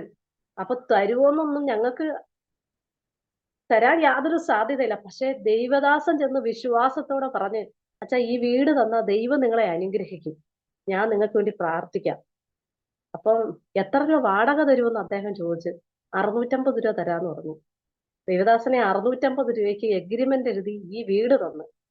അപ്പോഴത്തേന് ദേശമല്ല ഇളകി. കാരണം ഈ കമ്മിറ്റി കൂടിയ വീട്ടിലെ ആളുടെ അനിയനാണ് വീട് തന്നെ. അദ്ദേഹത്തിനോട് അച്ഛന്മാരും എല്ലാം പറഞ്ഞ്, ഈ വീട് നിങ്ങൾക്ക് പന്തക്കോസുകാർക്ക് കൊടുക്കാൻ പറ്റത്തില്ല, അവരെ അവിടുന്ന് പറഞ്ഞു വിടണമെന്ന്. അദ്ദേഹം നല്ല മദ്യപാനി ആയതുകൊണ്ട് അദ്ദേഹം പറഞ്ഞവരെയൊക്കെ വഴക്കു പറയാനിടയായി തീർന്നു. എന്റെ വീട് എനിക്ക് ഇഷ്ടമുള്ളത് ചെയ്യും, നിങ്ങൾ ആരാ ചോദിക്കാനെന്ന് പറയാനിടയായി തീർന്നു. കൃപയാൽ പറയട്ടെ, ആ വീട് ഞങ്ങൾക്ക് തരാനിടയായി തീർന്നു. 650 രൂപ വാടക കൊടുക്കണം. വിശ്വാസത്തോടെ ഞങ്ങൾ പറഞ്ഞേക്കുന്നത് 650 രൂപ തരാമെന്നു. ഒരമ്മച്ചി മാത്രമേ ഉള്ളൂ. ഞങ്ങള് ദൈവത്തിന്റെ സന്നിധിയിൽ വിശ്വാസത്തോടെ അവിടുത്തെ വേല തുടങ്ങാൻ ഇടയായി തീർന്നു. ആ വേലയിൽ ദൈവദാസനെ ഭയങ്കര പ്രതിസന്ധികൾ ഉണ്ടാകുവാനിടയായി തീർന്നു. കാരണം അവിടെ ഒരു അമ്പലമുണ്ട്, ഭാർഗവൻകാവ് എന്ന് പറയുന്ന ഒരു അമ്പലമുണ്ട്. ആ വീട്ടിലെ അമ്മച്ചിയും മോളും ആരാധനയ്ക്ക് ഞങ്ങളുടെ വരാനിടയായി തീർന്നു. അപ്പോഴത്തേന് ഭയങ്കര പ്രശ്നമായി. കാരണം അമ്പലത്തിലെ പോറ്റിയുടെ ഭാര്യയും പോറ്റിയുടെ മകളുമാണ് ഞങ്ങളുടെ ആരാധനയ്ക്ക് വരുന്നത്. ഭയങ്കര പ്രശ്നമായി. ആ തന്ന വീടെല്ലാം അവരെ അടിച്ചു പൊട്ടിച്ചു. ഞങ്ങൾ ആകെ വിഷമത്തിലായി. കാരണം ഇതെങ്ങനെ പണിതു കൊടുക്കും? നമുക്ക് സാമ്പത്തികവും ഇല്ല. ഞങ്ങൾ ഭയങ്കര വിഷമത്തിലായി. പക്ഷെ കൃപയാൽ ദൈവം ഓരോ കാര്യങ്ങളിലും ഞങ്ങൾക്ക് വേണ്ടി ഓരോ വ്യക്തികളെ ദൈവം ഒരുക്കാനിടയായി തീർന്നു. ഞങ്ങൾ ഭാരപ്പെട്ട് ദൈവദാസനെ ഇന്ന് വരെയുള്ള വിശ്വാസ ജീവിതത്തില് ഓരോ ആവശ്യങ്ങൾ ദൈവത്തോട് പറഞ്ഞിട്ട് കരയും. കർത്താവെ, ഇന്ന ആവശ്യമുണ്ട്, അത് പറഞ്ഞിട്ട് ഒരു മനുഷ്യനോട് ഞങ്ങൾ ചോദിക്കാനിടയായി തീർന്നില്ല. ഞങ്ങളുടെ ഫാമിലി ബാക്ക്ഗ്രൗണ്ട് പറഞ്ഞാൽ കർത്താവിന്റെ ദാസന്റെ കുടുംബത്തിലെ എല്ലാ പ്രിയപ്പെട്ടവരും വലിയ സാമ്പത്തികമായുള്ളവരാ. എന്റെ ഭവനത്തിലും അത്യാവശ്യം എന്റെ സഹോദരൻ അഗ്രികൾച്ചർ ഡിപ്പാർട്ട്മെന്റിൽ ഓഫീസറായിട്ട് വർക്ക് ചെയ്യുന്നു. അങ്ങനെ എന്റെ മൂത്ത 2 സഹോദരങ്ങളുണ്ട്. അപ്പൊ അത്യാവശ്യ സാമ്പത്തികമായുള്ള എല്ലാ അനുഭവങ്ങളും ഉണ്ട്. പക്ഷെ കൃപയാൽ പറയട്ടെ, ഒരു വ്യക്തിയോട് ഞങ്ങളെ സഹായിക്കണമെന്ന് പറയാൻ ഇടയാക്കിയിട്ടില്ല. അങ്ങനെ ആ വീട്ടിന്റെ പണികാര്യങ്ങൾ എല്ലാം ഞങ്ങൾ ചെയ്തു കൊടുത്ത് വീണ്ടും ആരാധന തുടങ്ങി. അതിനുശേഷം ഒരു ചെറിയ കുട്ടി ആ വഴിയിലൂടെ പോയപ്പോ ആ മോളോട് ഞാൻ പറഞ്ഞു, മോനെ ഇവിടെ പ്രാർത്ഥന നടക്കുക, മോള് വാന്ന് പറഞ്ഞു. അങ്ങനെ ആദ്യമായിട്ട് വരുന്നത് ആ മോളാ. ആ മോൾ അന്ന് രാത്രി ഞങ്ങളുടെ കൂടെ ആരാധനയ്ക്ക് വന്നിരുന്നപ്പോ ഭയങ്കര പ്രശ്നമായി. അവിടെ പുറത്തിരുന്ന പൈശാചിക മണ്ഡലം ഇളകുവാനിടയായി തീർന്നു. അങ്ങനെ ഒരു അനുഭവം വെളിപ്പെട്ടു. അങ്ങനെ ആ കുടുംബം ആദ്യമായിട്ട് മർത്തോമ ബാക്ക്ഗ്രൗണ്ടിലുള്ള കുടുംബമാ. ആ മകളും അവളുടെ അമ്മയും കൂടെ സ്നാനപ്പെടുവാനിടയായി തീർന്നു. അതിനുശേഷം അവരുടെ സഹോദരിയും ആ ഭർത്താവും കൂടെ ആരാധനയ്ക്ക് വരാനിടയായി. കാരണം ഈ വലിയ അത്ഭുതം അവര് കാണാനിടയായി തീർന്നു. ഈ കുഞ്ഞ് 5ാം ക്ലാസ്സിൽ പഠിക്കുന്ന മകളാ. അവളുടെ മേലിരുന്ന പൈശാചിക മണ്ഡലം ഇറങ്ങിയിട്ട് അവള് ചില കാര്യങ്ങൾ വിളിച്ചു പറയുന്നത് കേട്ടപ്പോൾ അവർക്ക് വിശ്വാസം വരുവാനിടയായി തീർന്നു. അങ്ങനെ അവരുടെ ഫാമിലിയിൽപ്പെട്ട 2 കുടുംബം ഞങ്ങളോട് ആരാധനയ്ക്ക് കടന്നു വന്നു. അതിനുശേഷം വീണ്ടും ചില കുടുംബങ്ങളെ ദൈവം തന്നു. കൃപയാൽ ഏകദേശം 32 പേരോളം അവിടെ ആരാധനയ്ക്ക് വരുന്ന ഒരു സാഹചര്യം ഉണ്ടായി. പക്ഷെ ആ സമയങ്ങളിലൊക്കെ ഞങ്ങളുടെ ജീവിതത്തിനകത്ത് വലിയ പ്രതിസന്ധിയുടെ അനുഭവമാണ്. കാരണം സഭയുടെ അനുഭവങ്ങളെല്ലാം കൊണ്ടുപോകേണ്ട ഒരു സാഹചര്യമുണ്ട്. ഇപ്പൊ തന്നെ കുഞ്ഞുങ്ങളുടെ കാര്യങ്ങളൊക്കെ നടത്തേണ്ട സാഹചര്യങ്ങളുണ്ട്. അവിടെ വെച്ച് ഒരു വലിയൊരു ഇൻസിഡന്റ് ഉണ്ടായതെന്ന് പറഞ്ഞാൽ, ഞാൻ പറഞ്ഞല്ലോ, ഈ അമ്പലമുള്ള വീട്ടിലെ വ്യക്തികളുടെ അമ്മയും മകളും അവിടെ ആരാധനയ്ക്ക് വരുന്നെന്ന് പറഞ്ഞതിന്റെ പേരില് അവരുടെ കൊച്ചു മരുമോൻ ഒരു RSSന്റെ ഒരാളായിരുന്നു. അദ്ദേഹം ഭയങ്കര പ്രശ്നം ഉണ്ടാക്കുവാനിടയായിരുന്നു. പക്ഷെ ഞങ്ങൾ അതൊന്നും വലിയ കാര്യത്തിൽ മൈൻഡ് ചെയ്തില്ല. ഞങ്ങൾ കർത്താവ് ഏൽപ്പിച്ച ആ വലിയ ഒരു ശുശ്രൂഷ. കാരണം ദൈവദാസന് ഈ അടിയും വഴക്കെന്ന് പറഞ്ഞ ഒരു പേടിയില്ല. ആരെന്തോ പറഞ്ഞാലും പേടിയില്ല. കാരണം താൻ ഇങ്ങനെ എല്ലാരെയും തല്ലുകയും അടിക്കുകയും വടിവാളൊക്കെ കൊണ്ട് നടന്നതായോണ്ട് ഇങ്ങനെയുള്ള കാര്യങ്ങൾ കണ്ടാലൊന്നും ഭയമില്ലായിരുന്നു. അപ്പം ഇദ്ദേഹം ഞങ്ങളുടെ അടുത്ത് 2 പ്രാവശ്യം വന്ന് പറഞ്ഞു, നിങ്ങൾ ഈ ദേശം വിട്ടു പൊക്കോണം, അല്ലെങ്കിൽ നിങ്ങളെ ഇവിടെ ഇനി നൃത്തത്തിലൊക്കെ പറയാനിടയായി തീർന്നു. എന്നാൽ ദൈവദാസനെ ഒരു ദിവസം വാഹനമായിട്ട് ഇങ്ങനെ കടന്നു വന്നപ്പോൾ വെളിയം ഭാഗത്ത് വെച്ചിട്ട് കാറിനകത്ത് യാത്ര ചെയ്യുക. കാർ കൊണ്ട് യാത്ര ചെയ്യുമ്പോൾ വേറെ നമ്മുടെ കൊട്ടാരക്കര സെന്ററിലെ ദൈവദാസനും വേറൊരു ദൈവദാസനും കൂടെ ഉണ്ട്. അവരുടെ കൂടെ മറ്റൊരു പ്രാർത്ഥനയ്ക്ക് വേണ്ടി യാത്ര ചെയ്യുന്ന സമയത്ത് നേരെ എതിരെ ഒരു കാർ കൊണ്ടിട്ടിട്ട് ദൈവദാസനെ പിടിച്ചിറക്കി തല്ലാൻ തുടങ്ങി. അങ്ങനെ അടി ഭയങ്കരമായിട്ട് അടി തുടങ്ങി. അങ്ങനെ നാട്ടുകാരൊക്കെ വന്ന് പിടിച്ച് ഒരു വിധേന രക്ഷപ്പെട്ട് വീട്ടിലെത്തി. ഒരു ചെവിയുടെ കേൾവി അങ്ങ് നഷ്ടപ്പെടുവാനിടയായി തീർന്നു. ഒരു ചെവി കേൾക്കത്തില്ല. ആ ചെവിയുടെ കേൾവി പൂർണ്ണമായിട്ട് നഷ്ടപ്പെട്ടു. ദൈവദാസൻ വിശ്വാസത്തിൽ വന്ന സമയം മുതൽ ദൈവത്തിന്റെ ദാസൻ ഇന്ന് വരെ ഹോസ്പിറ്റലിൽ പോയിട്ടില്ല. ഒരു കാര്യം പറഞ്ഞു പോയിട്ടില്ല. അപ്പൊ എല്ലാരും പറഞ്ഞ് ഹോസ്പിറ്റലൊന്നും കൊണ്ട് കാണിച്ചില്ലേ, ഭാവിയിൽ ഇത് ഭയങ്കര പ്രശ്നമാവും. അപ്പൊ ഒട്ടും തനിക്ക് താല്പര്യമില്ല. പക്ഷെ ചെവിയുടെ കേൾവി പൂർണ്ണമായിട്ട് പോയി. ഹോസ്പിറ്റലിൽ ചെന്നപ്പം അവര് ചോദിച്ച എന്താ സംഭവിച്ച, കാറിന്റെ ഡോറ് കൊണ്ടേണെന്നാ ഡോക്ടറോട് പറയാനിടയായി തീർന്നത്. അന്ന് ആ ചെവിയുടെ കേൾവി പൂർണ്ണമായിട്ടില്ലായിരുന്നു. എന്നാൽ കൃപയാൽ പറയട്ടെ, 1 മാസത്തിന് ശേഷം തനിയെ ആ ചെവിയുടെ കേൾവി മടങ്ങി വരുവാനിടയായി തീർന്നു. ദൈവത്തിന്റെ വലിയ പ്രവൃത്തി അവിടെ ദൈവം വെളിപ്പെടുത്തുവാനിടയായി തീർന്നു. ആ സ്ഥലത്ത് വേല പിന്നെയും ഇതിനു ശേഷം വളരുവാനിടയായി തീർന്നു. വളരെ അനുഗ്രഹിക്കപ്പെട്ട നിലയിൽ ഞങ്ങൾക്ക് അവിടെ വേല ചെയ്യുവാൻ സ്വർഗത്തിലെ ദൈവം ഇടയാക്കി. ഇപ്പൊ തന്നെ ഞങ്ങളുടെ ഭവനത്തിനകത്ത് വലിയ പ്രയാസങ്ങൾ നടന്നുകൊണ്ടിരിക്കുന്ന ഒരു സാഹചര്യമാണ്. മാതാപിതാക്കൾ പറഞ്ഞു, നിനക്ക് 1 സെന്റ് വസ്തു പോലും തരത്തില്ലെന്ന് പറഞ്ഞ മാതാപിതാക്കളോട് ദൈവം സംസാരിച്ചിട്ട് അപ്പച്ചൻ വന്ന് പറഞ്ഞ്, ഞാൻ ഷെയർ ചെയ്യാൻ പോവുകയാ, നിനക്ക് പ്രമാണം എഴുതാനുള്ള കാശൊക്കെ നീ ഉണ്ടാക്കിക്കോളാൻ പറയാനിടയായി തീർന്നു. ഞങ്ങൾ അങ്ങോട്ട് ചോദിച്ചതല്ല. ദൈവം പറഞ്ഞു, ഞാൻ നിന്നെ മാനിക്കും, ഞാൻ നിന്നെ ആദരിക്കുമെന്ന് പല പ്രാവശ്യം ദൈവം പറഞ്ഞു. അപ്പോഴൊക്കെ ഞങ്ങളുടെ മാനുഷികമായ ജീവിതത്തിൽ, ഞങ്ങളുടെ ജീവിതത്തിനകത്ത് ശൂന്യമായ ഒരു തലമാണ്. ആ സമയത്ത് അപ്പച്ചൻ വന്ന് പറഞ്ഞു, നിനക്ക് അങ്ങനെ 40 സെന്റ് വസ്തു ഷെയർ ചെയ്ത് തരുവാനിടയായി. പക്ഷെ ഈ 40 സെന്റ് വസ്തു, ഉള്ളിലോട്ടുള്ള വസ്തു തന്നിട്ട് റോഡ് സൈഡുള്ള 50 സെന്റ് വസ്തു അപ്പച്ചന്റെ പേർക്ക് തന്നെ അപ്പച്ച ഇട്ടു. അതിനകത്തൂടെ ഞങ്ങൾക്ക് വഴി ഉള്ളത്. അപ്പച്ച എന്നിട്ട് ഈ വഴി പാറ കീറിയിട്ട് ഈ വഴി അങ്ങ് അടച്ചു വെച്ചു. അപ്പൊ ഞങ്ങൾക്ക് യാത്ര ചെയ്യാൻ ഭയങ്കര ബുദ്ധിമുട്ടായി. കാരണം ഞങ്ങളുടെ കുഞ്ഞുങ്ങളൊക്കെ കൊച്ചു കുട്ടികളാ. സ്കൂളിലേക്ക് കടന്നു പോകുമ്പോൾ ഈ കുഞ്ഞുങ്ങളൊക്കെ സ്കൂളിൽ പോകുന്ന സമയത്ത് ഈ പാറയ്ക്കകത്ത് തട്ടി മിക്കവാറും വീണിട്ട് കരഞ്ഞോണ്ടാ സ്കൂളിൽ പോകുന്നത്. അങ്ങനെ ഭയങ്കര ഒരു വിഷമം ഞങ്ങളുടെ ജീവിതത്തിനകത്ത് നേരിട്ട്. അപ്പൊ എല്ലാരും ഞങ്ങളോട് ചോദിച്ചു, ഈ 40 സെന്റ് വസ്തു നിങ്ങൾക്ക് കിട്ടിയോണ്ട് കാര്യമൊന്നുമില്ല, കാരണം വഴിയില്ലല്ലോ. അപ്പൊ ഞങ്ങളുടെ മനസ്സിലും അങ്ങനെ ഒരു വലിയ ഭാരമുണ്ട്. കാരണം മാതാപിതാക്കളുടെ അനുഭവം എന്ന് പറഞ്ഞാൽ ദൈവത്തെ ഭയമില്ല. ദൈവം ഉണ്ടോന്ന് ചോദിക്കുന്ന ഒരു പിതാവും മാതാവും ആയിരുന്നു. കാരണം അവര് കൂടുതലും ആഭിചാരം, മന്ത്രവാദം അങ്ങനെയുള്ള കാര്യങ്ങൾ ചെയ്യുന്നത് ഞാൻ കണ്ടിട്ടുള്ളത്. അങ്ങനെ ഒരു സിറ്റുവേഷനിലുള്ള ഒരു കുടുംബ പശ്ചാത്തലമായിരുന്നു. അപ്പൊ ഞങ്ങളുടെ അടുത്ത് പലപ്പോഴും വെല്ലുവിളിച്ച് പറഞ്ഞിട്ടുണ്ട്, നിങ്ങളെ വിശ്വാസത്തിൽ നിർത്തത്തില്ല എന്നൊക്കെ പറഞ്ഞ് വെല്ലുവിളിക്കുന്ന അനുഭവമുണ്ട്. അതുമല്ല, എന്നോട് പറഞ്ഞൊരു കാര്യമുണ്ട്, ഞാൻ മരിച്ചതിന് ശേഷം ഇതൊക്കെ സേവ ചെയ്ത് കൊണ്ടുപോകേണ്ടത് എന്റെ ഇളയ മകനായതുകൊണ്ട് അവനാ, അതുകൊണ്ട് ഞാൻ അവനെ വിടത്തില്ലെന്നൊക്കെ പറഞ്ഞ് ഞങ്ങളോട് പലപ്പോഴും ആർഗ്യുമെന്റ് ചെയ്യുന്ന ഒരു അവസ്ഥ ഉണ്ടായിരുന്നു. പക്ഷെ ഇതൊന്നും കേട്ടിട്ട് ഞങ്ങൾ പതറിപ്പോയില്ല. ഞങ്ങള് ധൈര്യത്തോടെ നിൽക്കുവാനിടയായി തീർന്നു. മാതാപിതാക്കളുടെ പീഡനം ദിനം പ്രതി ഇങ്ങനെ വർദ്ധിച്ചുകൊണ്ടിരിക്കുക.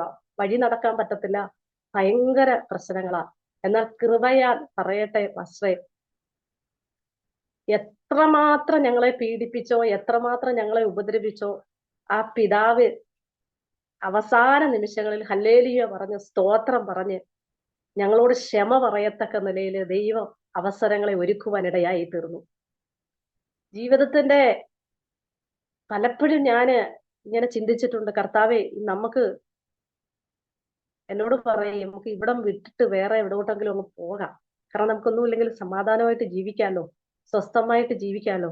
എന്നും പ്രശ്നമായാൽ നമുക്ക് മുന്നോട്ട് പോകാൻ പറ്റത്തില്ല എന്നോട് പറയാം. അപ്പോഴൊക്കെ ദൈവം എന്നോട് സംസാരിച്ചു, നീ യെരൂശലേമിൽ തന്നെ പാർക്ക, നീ അവിടെ തന്നെ പാർക്ക എന്നുള്ള ദൈവശബ്ദം കേട്ടു. ഞാൻ പറഞ്ഞ്, ഇത്രയും വലിയ പ്രതികൂലം വന്നപ്പം എന്റെ വീട്ടിലുള്ളവരും പറഞ്ഞു, നിങ്ങളൊരു കാര്യം ചെയ്യും, നമുക്ക് ഇവിടുന്ന് മാറുന്നതായിരിക്കും നല്ലതെന്നുള്ള ഒരു അനുഭവം. ഞാൻ പറഞ്ഞില്ല, ദൈവം എന്നോട് സംസാരിച്ച് നീ ഇവിടെ പാർക്കാൻ പറഞ്ഞു.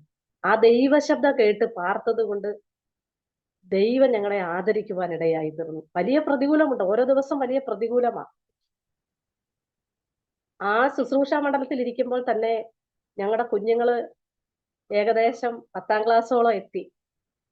10ാം ക്ലാസ്സോളം എത്തിയപ്പം എന്നോട് എന്റെ ബന്ധുക്കളായാലും ഈ മറ്റുള്ള പ്രിയപ്പെട്ടവരായാലും ചോദിച്ചു, രണ്ടെണ്ണം കൂടെ സുവിശേഷ വേലയ്ക്കെന്നും പറഞ്ഞ് ഇറങ്ങി നല്ല മാന്യമായിട്ടൊക്കെ ജോലി ചെയ്ത് ജീവിച്ചതാ, ഇനി മക്കളെ എങ്ങനെ പഠിപ്പിക്കും, മക്കളെ എന്ത് ചെയ്യും എന്നുള്ള ചോദ്യങ്ങൾ ഓരോ ദിവസവും ഞങ്ങൾ കേൾക്കാനിടയായി തീർന്നു.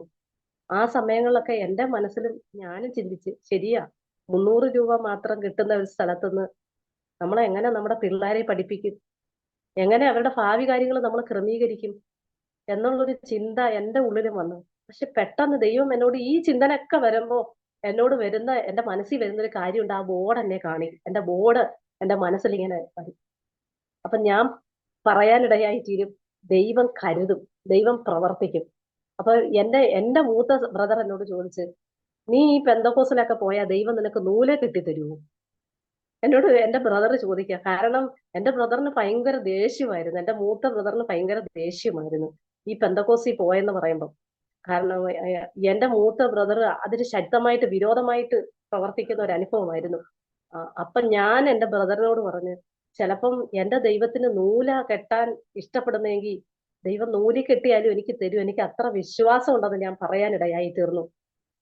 പ്രിയ ദേവദാസനെ പറയട്ടെ, ഈ ശുശ്രൂഷയിൽ നിൽക്കുമ്പോ തന്നെ എന്റെ ഏറ്റവും മൂത്ത ബ്രദർ കർത്താവായ യേശു ക്രിസ്തുവിനെ രക്ഷിതാവായി സ്വീകരിക്കാനും സ്നാനപ്പെടുവാനും എന്റെ കുടുംബത്തിൽ ഇടയായി തീർന്നു.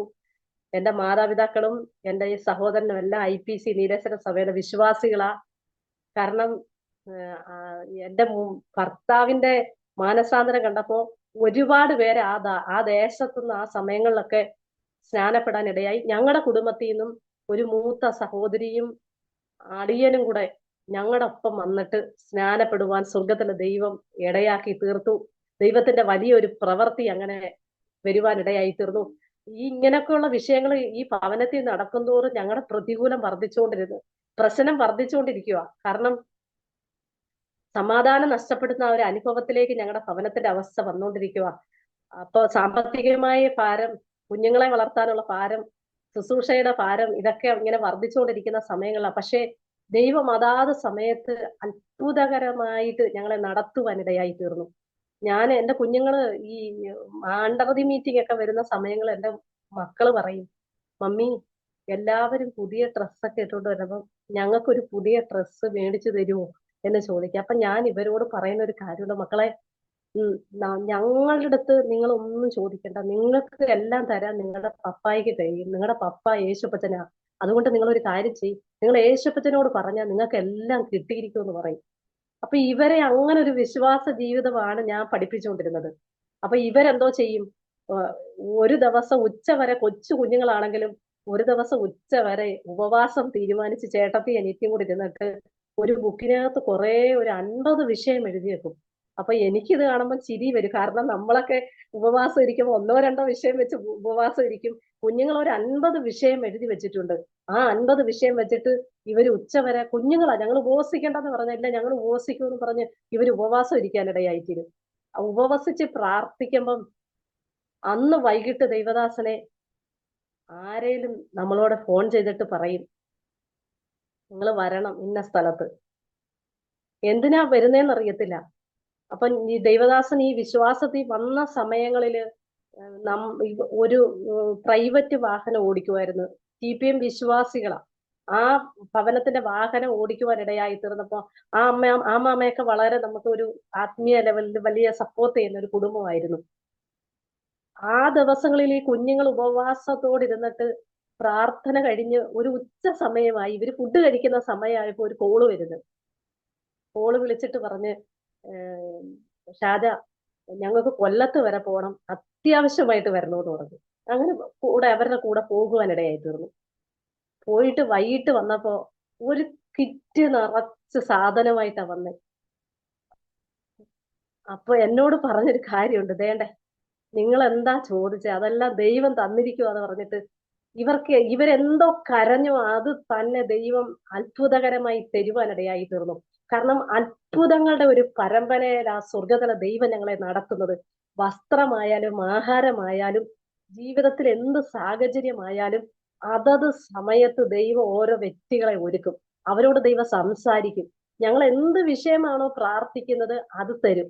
ഞാനൊരു വെള്ള സാരിക്ക് വേണ്ടി ദൈവദാസനെ ഇങ്ങനെ സഭയിലൊക്കെ പോകും, ഞാൻ പ്രാർത്ഥിച്ചു, കർത്താവെ എനിക്കിതൊന്നും മേടിച്ചു തരാൻ ആളില്ല, ഞാൻ എന്റെ ദൈവത്തോട് പറയാ എനിക്കൊരു വെള്ള സാരി വേണം.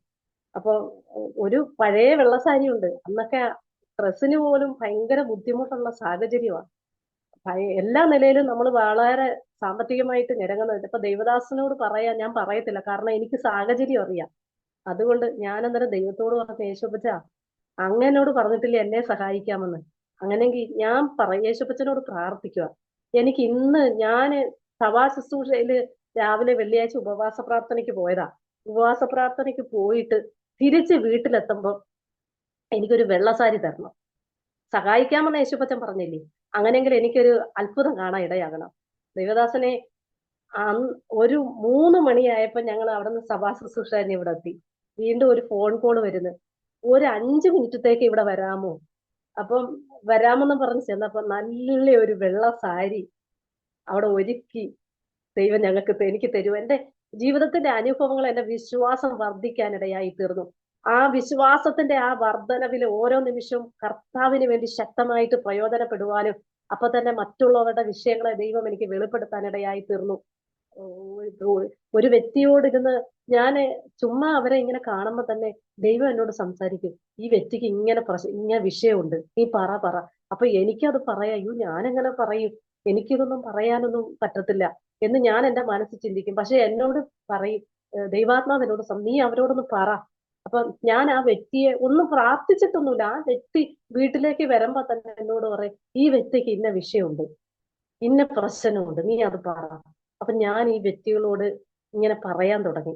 ഞാൻ കാണുമ്പം എന്നോട് ദൈവം പറയുന്നു. എനിക്ക് ആദ്യമൊക്കെ അത് പറയാനൊരു ലജ്ജ പോലെ, എന്ന് വെച്ചാൽ ഞാൻ എന്തൊക്കെ പറയും, ഞാൻ എങ്ങനെയാ പറയുന്നത്, എങ്ങനെ പറയൂ എന്നുള്ള ചിന്തനവാ. പക്ഷെ ദൈവം പറഞ്ഞത് കേട്ടിട്ട് ഞാൻ ഒരു വ്യക്തി ഇങ്ങനെ വന്നപ്പോ പറഞ്ഞ്, നിങ്ങളുടെ പ്രശ്നം ഇന്നതാ എന്ന് പറയാനിടയായി. പക്ഷെ ദൈവം ആ വ്യക്തി ഭയങ്കരമായിട്ട് ആ വിഷയം ഏറ്റെടുത്ത് സങ്കടപ്പെടുന്നത് എനിക്ക് മനസ്സിലായി. എന്റെ ഉള്ളില് ദൈവാത്മാവിന്റെ ഒരു വലിയ പ്രവൃത്തിയുണ്ട്. അങ്ങനെ ഓരോ കുടുംബങ്ങളിലും വിഷയങ്ങളെ ദൈവാത്മാവ് എനിക്ക് സംസാരിപ്പാനിടയായി തീർന്നു.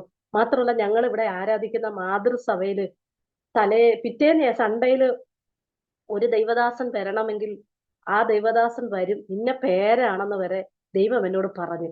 അപ്പൊ ഞാൻ ഞങ്ങളുടെ സഭയിലെ പാസ്റ്ററെ, നാളെ ഇന്ന ഭാഗത്തുനിന്ന് ഒരു വ്യക്തി വരും, ഇന്നതാ പേര്, ഇങ്ങനെ എന്നോട് ദൈവം പറഞ്ഞെന്ന് പറഞ്ഞ് ഞാൻ പറയും. അപ്പൊ അത് പിറ്റേന്ന് അതുപോലെ സംഭവിക്കും. ദൈവദാസൻ ചോദിക്കും, നിങ്ങക്ക് പരിചയം വല്ലതും ഉണ്ടോ?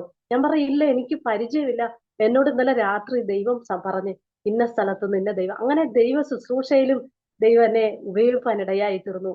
വ്യക്തികളെ പല കുടുംബങ്ങൾക്ക് ബന്ധിക്കപ്പെട്ട് ഒരു വിടുതലും ഇല്ലാതെ കിടക്കുന്ന കുടുംബങ്ങളുടെ അകത്തില് ഒത്തിരി ദൈവദാസന്മാരെ വിളിച്ച് പ്രാർത്ഥിക്കുകയൊക്കെ ചെയ്ത കുടുംബങ്ങളില് ഞങ്ങൾക്ക്, ഞാൻ പറഞ്ഞ കർത്താവേ, എനിക്ക് ഒന്നും പറയാനൊന്നും അറിയത്തില്ല, എനിക്ക് ഒന്നും അറിയത്തില്ലെന്ന് ഞാൻ എപ്പോഴും ദൈവത്തോട് പറയാം. അതെ, കർത്താവ് എന്നോട് പറയാം, ഇരമ്യാവിനോട് പറഞ്ഞതുപോലെ, നീ ബാലനെന്ന് പറയരുത് എന്ന് പറഞ്ഞ വചനം എന്നോട് സംസാരിക്കും ദൈവം. നീ ബാലനാന്ന് പറയരുത്, നീ അവരോട് പറ എന്ന് പറയും. അപ്പം അങ്ങനെ ഭയങ്കര പ്രശ്നങ്ങളിൽ മൂടിക്കിടക്കുന്ന ഭവനങ്ങളിൽ ഞങ്ങളെ ദൈവം കൊണ്ടു ചെല്ലും. അവിടെ ചെല്ലുമ്പം ദൈവാത്മാവ് ശക്തമായിട്ട് ദൂത് പറയാനിടയായി തീരും, ആലോചന പറയാം. പക്ഷെ അതൊക്കെ സംഭവിക്കുവാനും ആ കുടുംബങ്ങളുടെ അകത്തളത്തിൽ വലിയ ദൈവപ്രവൃത്തി വെളിപ്പെടുവാനിടയായി തീർന്നു. ദൈവദാസന് അത് നിമിത്തം ഞങ്ങൾക്ക് അതിലൂടെ വലിയൊരു ദൈവപ്രവൃത്തി ഞങ്ങളുടെ ജീവിതത്തിൽ അനുഭവിക്കാനിടയായി തീർന്നു. ഞാൻ പറഞ്ഞില്ല, 10ാം ക്ലാസ് കഴിഞ്ഞ് ഈ കുഞ്ഞിനെ +2 കഴിയുമ്പം എന്തോ വിടുമെന്നുള്ളൊരു ഭാരം ഞങ്ങളുടെ മനസ്സിനകത്തുണ്ട്. ഇവര് ചെറിയ പ്രായമാകുമ്പോഴേ ഇവർക്ക് വേണ്ടി എല്ലാ ചൊവ്വാഴ്ചയും ഉപവസിക്കാനിടയായിത്തീരും. ഞാൻ ഇവരുടെ വിഷയം മാത്രം വെച്ച് ഉപവസിക്കും. കർത്താവെ, എന്റെ കുഞ്ഞുങ്ങള് +2 കഴിയുമ്പോൾ അവർക്ക് നല്ലവണ്ണം പഠിക്കാൻ ഒരു വഴി ഒരുക്കണം. എങ്ങനെ വഴിയെന്നൊന്നും എനിക്കറിയത്തില്ല, പക്ഷെ എന്നെ സഹായിക്കാമെന്ന് എന്റെ അപ്പനാ പറഞ്ഞിട്ടുള്ളത്. ഞാൻ എന്റെ മാനുഷ്യ പിതാക്കന്മാരിൽ ഒന്നും ആശ്രയിക്കത്തില്ല, എന്റെ സ്വർഗത്തിൽ അപ്പൻ എനിക്ക് വേണ്ടി കരുതണമെന്ന് പറഞ്ഞ് എന്നും പ്രാർത്ഥിക്കാനിടയായിത്തീരും. +2 കഴിഞ്ഞപ്പോ എല്ലാരും ചോദ്യം തുടങ്ങി, നിങ്ങളുടെ പിള്ളേരെ ഇനി എന്തോത്തിന് വിടും? കാരണം ഞങ്ങളുടെ സാഹചര്യങ്ങളെല്ലാം സാമ്പത്തികം എല്ലാം തകർന്നിരിക്കുക, സുവിശേഷ വേലയില, ഇനി എന്ത് ചെയ്യുമെന്നുള്ള ചോദ്യം ബന്ധുമിത്രാദികളിൽ നിന്നും ചാർച്ചക്കാരിൽ നിന്നും ചുറ്റുപാടുകളിൽ നിന്നൊക്കെ ഇങ്ങനെ ഉയരാനിടയായി. ഞാൻ പറഞ്ഞ്, ഏറ്റവും ശ്രേഷ്ഠമായ അനുഭവത്തിൽ ഞങ്ങളുടെ കുഞ്ഞുങ്ങൾ പഠിക്കും. അപ്പൊ എന്റെ അമ്മ എന്നോട് പലപ്പോഴും പറയും, എടി, അമ്മയ്ക്ക് ഭയങ്കര വിഷമോ. അമ്മ പറയും, എടി, ഇനി ഈ കുഞ്ഞുങ്ങളെയൊക്കെ എന്തോ പഠിപ്പിക്കും, എങ്ങനെ നിങ്ങൾ മുന്നോട്ട് പോകും എന്നൊക്കെ ഓർത്തുള്ള കാര്യങ്ങൾ വന്നിരുന്ന വിഷമത്തോടെ പറയാം. അത്ര ഞാൻ അമ്മയോട് പറയും, അമ്മ, ദൈവം നടത്തും, എന്നെ വിളിച്ച ദൈവമല്ലേ. കാരണം 1.25 ലക്ഷം രൂപ കടഭാരത്തിന്റെ നടുവിൽ ഇനി ആത്മഹത്യയുള്ളു മുന്നിലെന്ന് പറഞ്ഞ ഞാനല്ലേ. ഇനി എനിക്ക് മുന്നോട്ട് പോകാൻ പറ്റത്തില്ല, എനിക്ക് ജീവിതത്തിൽ ഇനി ഒന്നും എനിക്ക് ചെയ്യാൻ പറ്റത്തില്ലെന്ന് ഞാൻ പറഞ്ഞൊരു സാഹചര്യം ഇല്ലേ അമ്മേ. ഞാൻ അമ്മയോട് അങ്ങനെ പറഞ്ഞു. കാരണം വിശ്വാസത്തിൽ അന്ന് വന്നിട്ടില്ല. അന്നേരം ഈ കടഭാരങ്ങളുടെ പ്രശ്നങ്ങളൊക്കെ കിടക്കുമ്പോൾ ഞാൻ പറഞ്ഞിട്ടുണ്ട്, ഇനി ആത്മഹത്യ എന്റെ മുന്നിലുള്ളത് പറഞ്ഞൊരു സാഹചര്യമുണ്ട്, അതിൽ തന്നെ വിടുവിച്ചെങ്കിൽ എന്റെ ദൈവത്തിന് എന്നെ നടത്താൻ പറ്റുമെന്ന് ഞാൻ പറയും.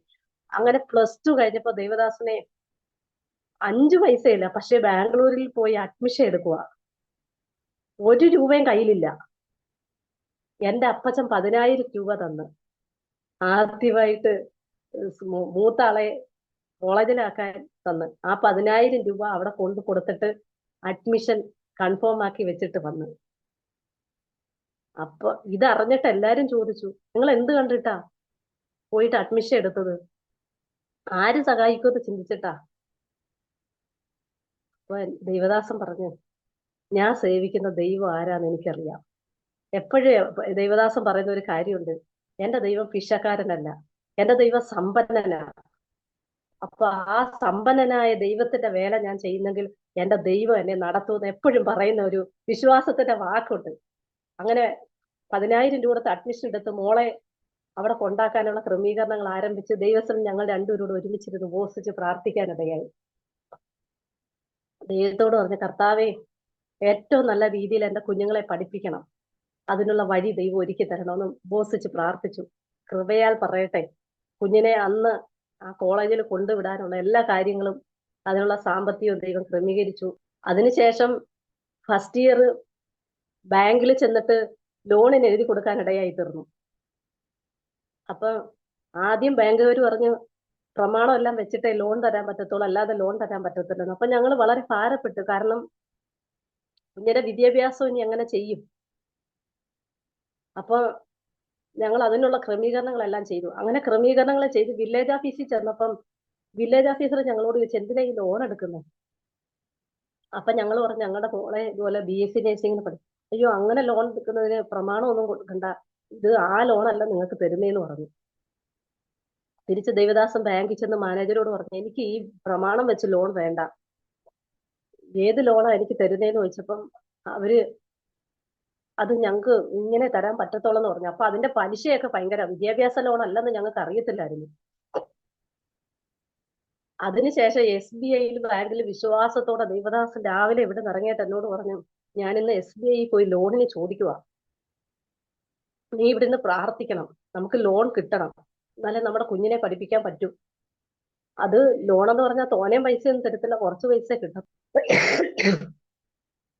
അപ്പൊ ഞാൻ ഇവിടെ ഇരുന്ന് പറഞ്ഞു, ധൈര്യമായിട്ട് പോകും, നമുക്ക് വേണ്ടി ദൈവം കരുതാമെന്നാ പറഞ്ഞേക്കുന്നത്. അങ്ങനെ ദേവദാസൻ SBI ചെന്നിട്ട് മാനേജറെ നേരിട്ട് കണ്ടിട്ട് പറഞ്ഞു, സാറേ ഇതുപോലെ ലോൺ വേണം. അപ്പൊ അവര് പറഞ്ഞു, നിങ്ങൾ കോളേജിൽ നിന്ന് അതിന്റെ ഡോക്യുമെന്റ്സ് കൊണ്ടുപോകാൻ ലോൺ തരാമെന്ന്. അപ്പൊ പാൻ കാർഡും പറ്റിയിട്ടും മാത്രം കൊടുത്തിട്ട് ലോൺ അനുവദിക്കുവാൻ ഇടയായി തീർന്നു. 3.5 ലക്ഷം രൂപ ലോൺ അനുവദിച്ചു. പക്ഷെ കൃപയാൽ പറയട്ടെ, 2.25 ലക്ഷം രൂപ മാത്രമേ ലോണായിട്ട് ഞങ്ങൾ എടുത്തുള്ളൂ. ആ ഫസ്റ്റ് ഇയർ ഫീസ് ലോൺ മേടിച്ച് കൊടുക്കുവാനിടയായി തീർന്നു. സെക്കൻഡ് ഇയർ ഫീസ് ലോൺ മേടിച്ച് കൊടുക്കുവാനിടയായി. പക്ഷെ തേർഡ് ഇയർ വന്നപ്പോൾ ഫീസ് കൊടുക്കാൻ നമുക്കില്ല. അപ്പൊ തന്നെ ഇളയാള്, ഇവര് തങ്ങൾ 2 വയസ്സിന്റെ വ്യത്യാസമേ ഉള്ളൂ. അപ്പൊ തന്നെ ഇളയാള് +2 കഴിഞ്ഞു, മൂത്താള് BSc നഴ്സിംഗിന്റെ 2ാം വർഷവും കഴിഞ്ഞു. അപ്പം ഇളയാളെ പിന്നെ എന്ത് പഠിപ്പിക്കും? ആദ്യ ആളെ വിട്ട് തന്നെ നമുക്ക് മുന്നോട്ട് പോകാൻ കഴിയാത്തൊരു സാഹചര്യമാണ്. അപ്പൊ ഞങ്ങൾ രണ്ടുപേരുടെ വളരെ ഭാരപ്പെട്ടു. കാരണം ഒരാളെ പഠിപ്പിച്ചിട്ട് ഒരാളെ പഠിപ്പിക്കാതിരുന്ന അത് ഭയങ്കര ഭാരമായി തീരും. എന്ത് ചെയ്യും? ഞങ്ങൾ രണ്ടുപേരൂടെ ഉപവാസത്തോടെ പ്രാർത്ഥനയോടെ ദൈവത്തിലിരുന്നു. അന്നൊരു ദൈവദാസി വന്നിട്ട് മോളോട് പറയുക, 2 വഴി നിന്റെ മുന്നിൽ നീ ആലോചിച്ചു വെച്ചിട്ടുണ്ട്, പക്ഷെ അതിലെ ഒരു വഴിയുടെ അടിയില് ഒരു ചുമന്ന വര ഞാൻ ഇട്ട് നിന്നെ ഞാൻ അതിലൂടെ നടത്താൻ പോവുകയാണെന്ന് പറഞ്ഞു. അപ്പൊ ഞങ്ങൾ 2 വഴി എന്ന് പറഞ്ഞാൽ, ഒന്നീ BSc അഗ്രികൾച്ചറിന് ഇവളെ വിടാം എന്നുള്ളൊരു ചിന്തന ഞങ്ങളുടെ ഉള്ളിൽ വന്നു. കാരണം അച്ചാച്ചൻ അഗ്രികൾച്ചർ ഡിപ്പാർട്ട്മെന്റിലെ ജോലി ആയതുകൊണ്ട് ആ ഒരു നിലയിൽ ഞങ്ങൾ ചിന്തിക്കാനിടയായി തീർന്നു. അപ്പൊ ഇത്രയും പൈസയൊന്നും വേണ്ടല്ലോ എന്നൊക്കെയുള്ള ചിന്ത, എൻട്രൻസ് എഴുതിയാ കിട്ടിയ അത് നല്ലതാണെന്നൊക്കെ. പക്ഷെ ദൈവാത്മാവ് ഞങ്ങളോട് വ്യക്തമായിട്ട് വന്ന ആലോചന പറഞ്ഞ് അന്ന് രാത്രി ദൈവദാസന് ഒരു ദർശനം കൊടുത്തു. ബാംഗ്ലൂരിലേക്ക് മോളെ ട്രെയിനിനകത്ത് ഇങ്ങനെ കൊണ്ടുപോകുന്ന ഒരു ദർശനം കൊടുത്തു. അപ്പൊ ദൈവദാസൻ പറഞ്ഞെന്നോട്, ഉറപ്പായി വേറെ ഒന്നിനും വിടുന്നില്ല, അവളെ നേഴ്സിങ്ങിന് വിടുക. അപ്പൊ 2ാമത്തെ ആളെ നേഴ്സിങ്ങിന് പോവാനായിട്ട് അഡ്മിഷൻ നമ്മൾ ഫിനിഷ് ആക്കാൻ ആദ്യം കുറച്ച് പൈസ കൊടുക്കണം. ആ പൈസ നമ്മുടെ കയ്യിലില്ല. അപ്പൊ എല്ലാരും ഞങ്ങളോട് ചോദിച്ചു, നിങ്ങൾ എന്തോ കണ്ടിട്ടാ ഒരാളെ തന്നെ വിട്ടിട്ട് നിങ്ങൾക്ക് കാര്യങ്ങൾ ചെയ്യാൻ പറ്റുന്നില്ല, അപ്പൊ 2ാമത്തെ ആളിനെ നിങ്ങൾ BSc നഴ്സിങ്ങിന് എങ്ങനെ വിടും എന്ന് ചോദിച്ചു. അപ്പൊ ദൈവദാസൻ പറഞ്ഞു, എനിക്ക് ദർശനം തന്നത് എന്റെ ദൈവമാണ്. ഞാൻ ബാംഗ്ലൂരിൽ ഇവിടെ കൊണ്ടാക്കുന്ന ദർശനം എന്റെ ദൈവം തന്നെങ്കിൽ എന്റെ ദൈവം കരുതുവാനിടയായി. ദൈവം അതിനുള്ള ഒരു വഴി ഞങ്ങൾക്ക് ഒരുക്കുവാനിടയായി തീർന്നു. ഇളയാളെ അവിടെ കൊണ്ട് ചേർത്തു. അപ്പൊ 2 പേർക്കും, ഇളയാൾക്ക് ലോണില്ല, മൂത്താൾക്ക് നമുക്ക് ലോൺ തന്നു, ഇളയാൾക്ക് ലോൺ അതുകൊണ്ട് കിട്ടത്തില്ല. അപ്പൊ ഫീസിന്റെ സമയമൊക്കെ ആവുമ്പോ കുഞ്ഞുങ്ങൾ അവിടെ നിന്നിട്ട് ഭയങ്കര ടെൻഷനാ. അവര് വിളിക്കും, പപ്പേ എക്സാം എഴുതണമെങ്കിൽ ഫീസ് അടയ്ക്കാത്തവർക്ക് എക്സാം എഴുതാൻ പറ്റത്തില്ല, ഞങ്ങളുടെ ഫീസ് എന്ന് അടയ്ക്കുമെന്ന് ഓർത്തിട്ട് ഇവര് ഭയങ്കര ടെൻഷനും വിളിയോ. അപ്പൊ പപ്പ പറയും, നിങ്ങൾ വിഷമിക്കണ്ട, ഞാൻ സാറിനെ വിളിച്ചോളാന്ന് പറഞ്ഞു. എന്നിട്ട് അതിന്റെ മെയിൻ സാറിനെ വിളിച്ചിട്ട് പറയും, സാറേ ഞാൻ മാർച്ച് മാസം ആകുമ്പം എന്റെ പിള്ളേരുടെ ഫീസ് അടച്ചോളാം, അവർക്ക് എക്സാം എഴുതാൻ സൈൻ കൊടുക്കണേന്ന് പറയും. സാറ് പറയും, ഓക്കെ പാസ്റ്ററെ വിഷമിക്കണ്ട, കാരണം ഭയങ്കര പാസ്റ്റിന് ഞങ്ങളോടൊരു പ്രത്യേക സ്നേഹം അതിന്റെ ഡയറക്ടർക്ക്.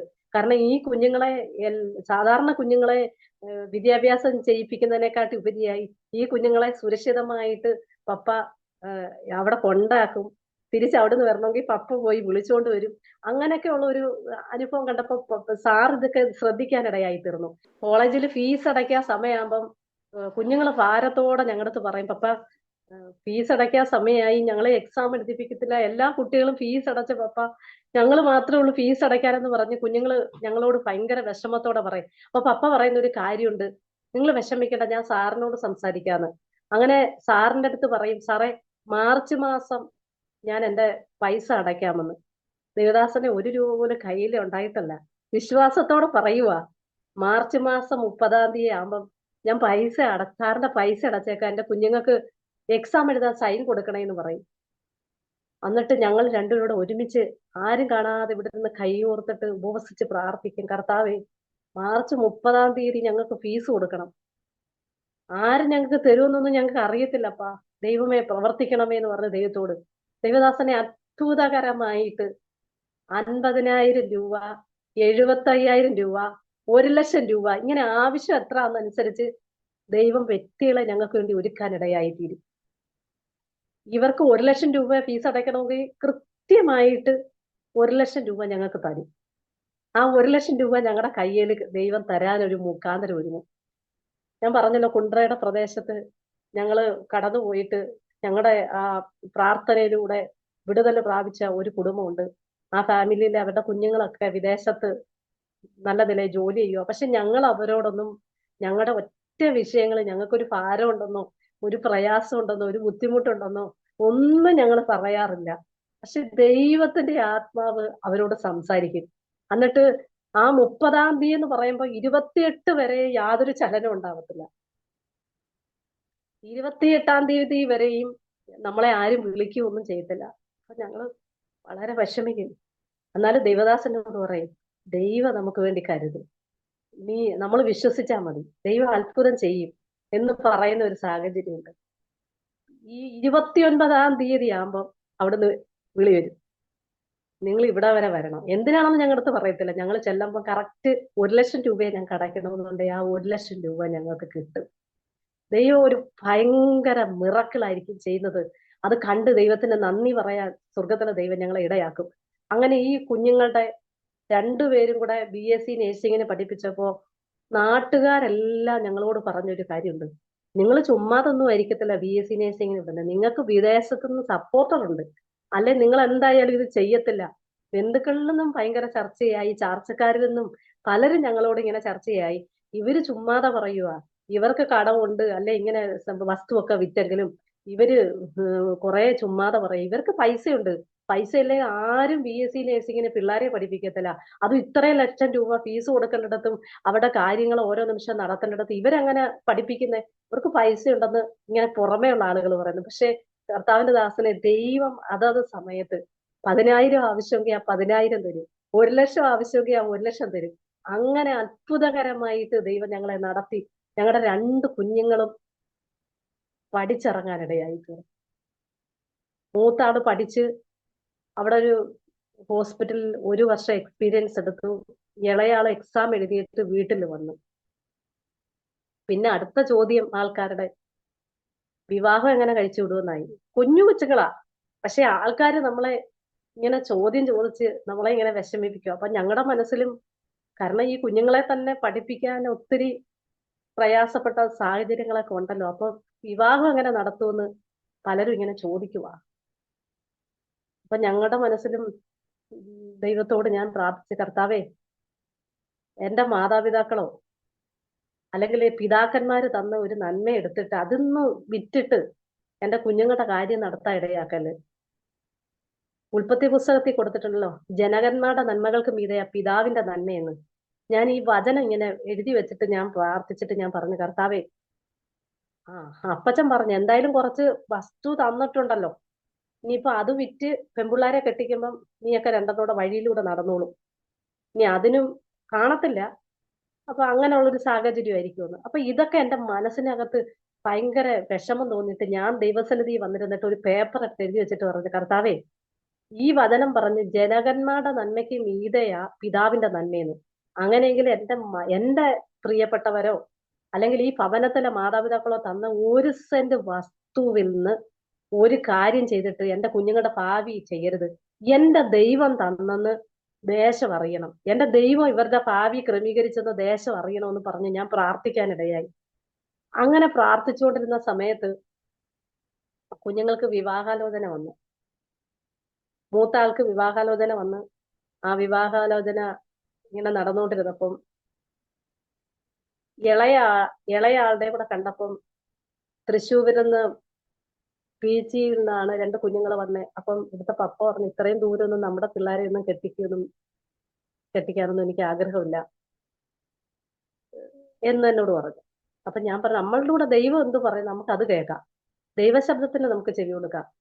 അപ്പൊ ഞങ്ങൾ പ്രാർത്ഥിക്കാനിടയായി തീർന്നു. അപ്പൊ ദൈവത്തിന്റെ ആത്മാവ് ഇതിനിടയ്ക്ക് നടന്നൊരു സംഭവം എന്ന് പറഞ്ഞാൽ, നീലേശ്വര സഭയിൽ 3 ദിവസം ഉപവാസം നടക്കും. ഉപവാസം നടക്കുമ്പോ എന്നെ ഈ വിശ്വാസത്തിൽ കൊണ്ടുവന്ന ദൈവദാസൻ ഗൾഫിന്റെ മേഖലയിൽ പോയി. പിന്നെ ഞങ്ങളുമായിട്ട് ഒരു കോണ്ടാക്ട് ഒന്നും ഇല്ല.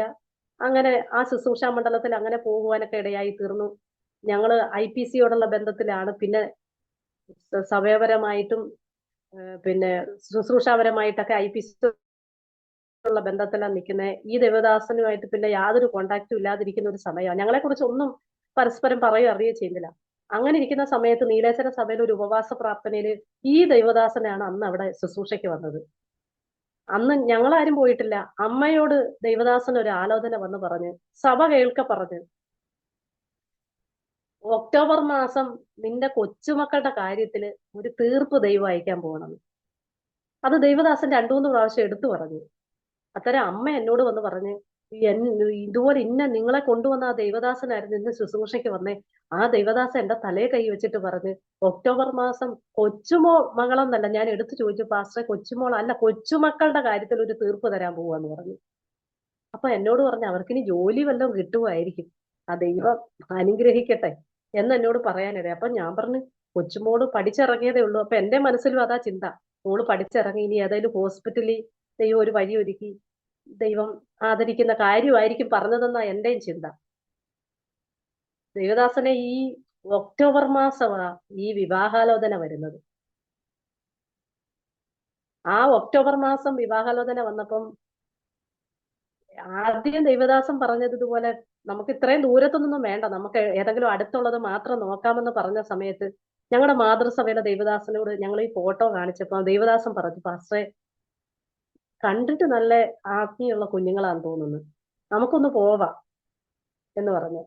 അപ്പം പാസ്റ്ററുടെ ആ സംസാരം കേട്ടപ്പം ദൈവദാസൻ പറഞ്ഞെങ്കിൽ നമുക്ക് പോകാം.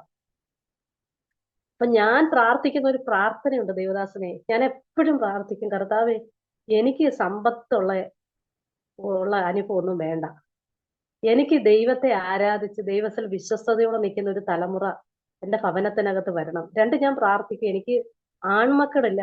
അപ്പൊ എന്റെ പകരക്കാരായിട്ട് എനിക്ക് വരുന്നത് ആൺമക്കളായിരിക്കണം. എനിക്ക് മക്കളെ തരണം. എനിക്ക് മരുമക്കൾ എന്ന് പറയുന്നത്, എനിക്ക് അങ്ങനെ ഒരു വേർഡ്സ് എന്റെ ജീവിതത്തിന്റെ പ്രയാസവും പ്രതിസന്ധിയൊക്കെ കൊണ്ട് എനിക്ക് അങ്ങനെ ഒരു വേർഡ്സ് പോലും പറയുന്നത് എനിക്ക് ഇഷ്ടമല്ല. അപ്പൊ ഞാൻ പറഞ്ഞു, എനിക്ക് മക്കളെ ദൈവം തരണം. അപ്പൊ എന്നോട് ഞാൻ ഈ പ്രാർത്ഥിക്കുന്ന പ്രാർത്ഥന കേട്ടിട്ട് കൊച്ചുമോൾ എന്നോട് ചോദിക്കുമായിരുന്നു, മമ്മിക്ക് വിഷമമുണ്ടോ, ഞങ്ങള് പെൺപിള്ളേരായി. ഞാൻ പറഞ്ഞു, മോനെ, അങ്ങനെ എനിക്ക് ഒരിക്കലും വിഷമമില്ല, അതുകൊണ്ടല്ല ഞാൻ പ്രാർത്ഥിക്കുന്നത്, എനിക്ക് മക്കളെ കിട്ടണമെന്ന് പറഞ്ഞ നല്ല ആൺമക്കളെ കിട്ടണം, അതിനുവേണ്ടി ഞാൻ പ്രാർത്ഥിക്കുന്നേ. അപ്പൊ നമുക്കത് ആൺമക്കളില്ലാത്ത സ്ഥാനത്ത് അങ്ങനെ മക്കൾ വരുമ്പോ നമുക്ക് പകരക്കാരാവുമല്ലോ. അപ്പം അതൊക്കെ നടക്കുമെന്ന് ആളുകൾ ചോദിക്കുന്ന ഒരു ചോദ്യമുണ്ട്. അങ്ങനെ ഇരുന്ന സമയത്ത് ഞങ്ങൾ തൃശ്ശൂർക്ക് പോകാനിടയായി തീർന്നു. പോയിട്ട് അവരിങ്ങോട്ട് ആദ്യം വന്നതല്ല, ഞങ്ങള് ചിന്തിച്ച് ഞങ്ങൾ പോയി അവരുടെ ബാക്ക്ഗ്രൗണ്ട് പിള്ളേരെയൊക്കെ ഒന്ന് കാണാം, എന്നിട്ട് വേണം കുഞ്ഞുങ്ങൾക്ക് കല്യാണ ആലോചന നടത്താൻ.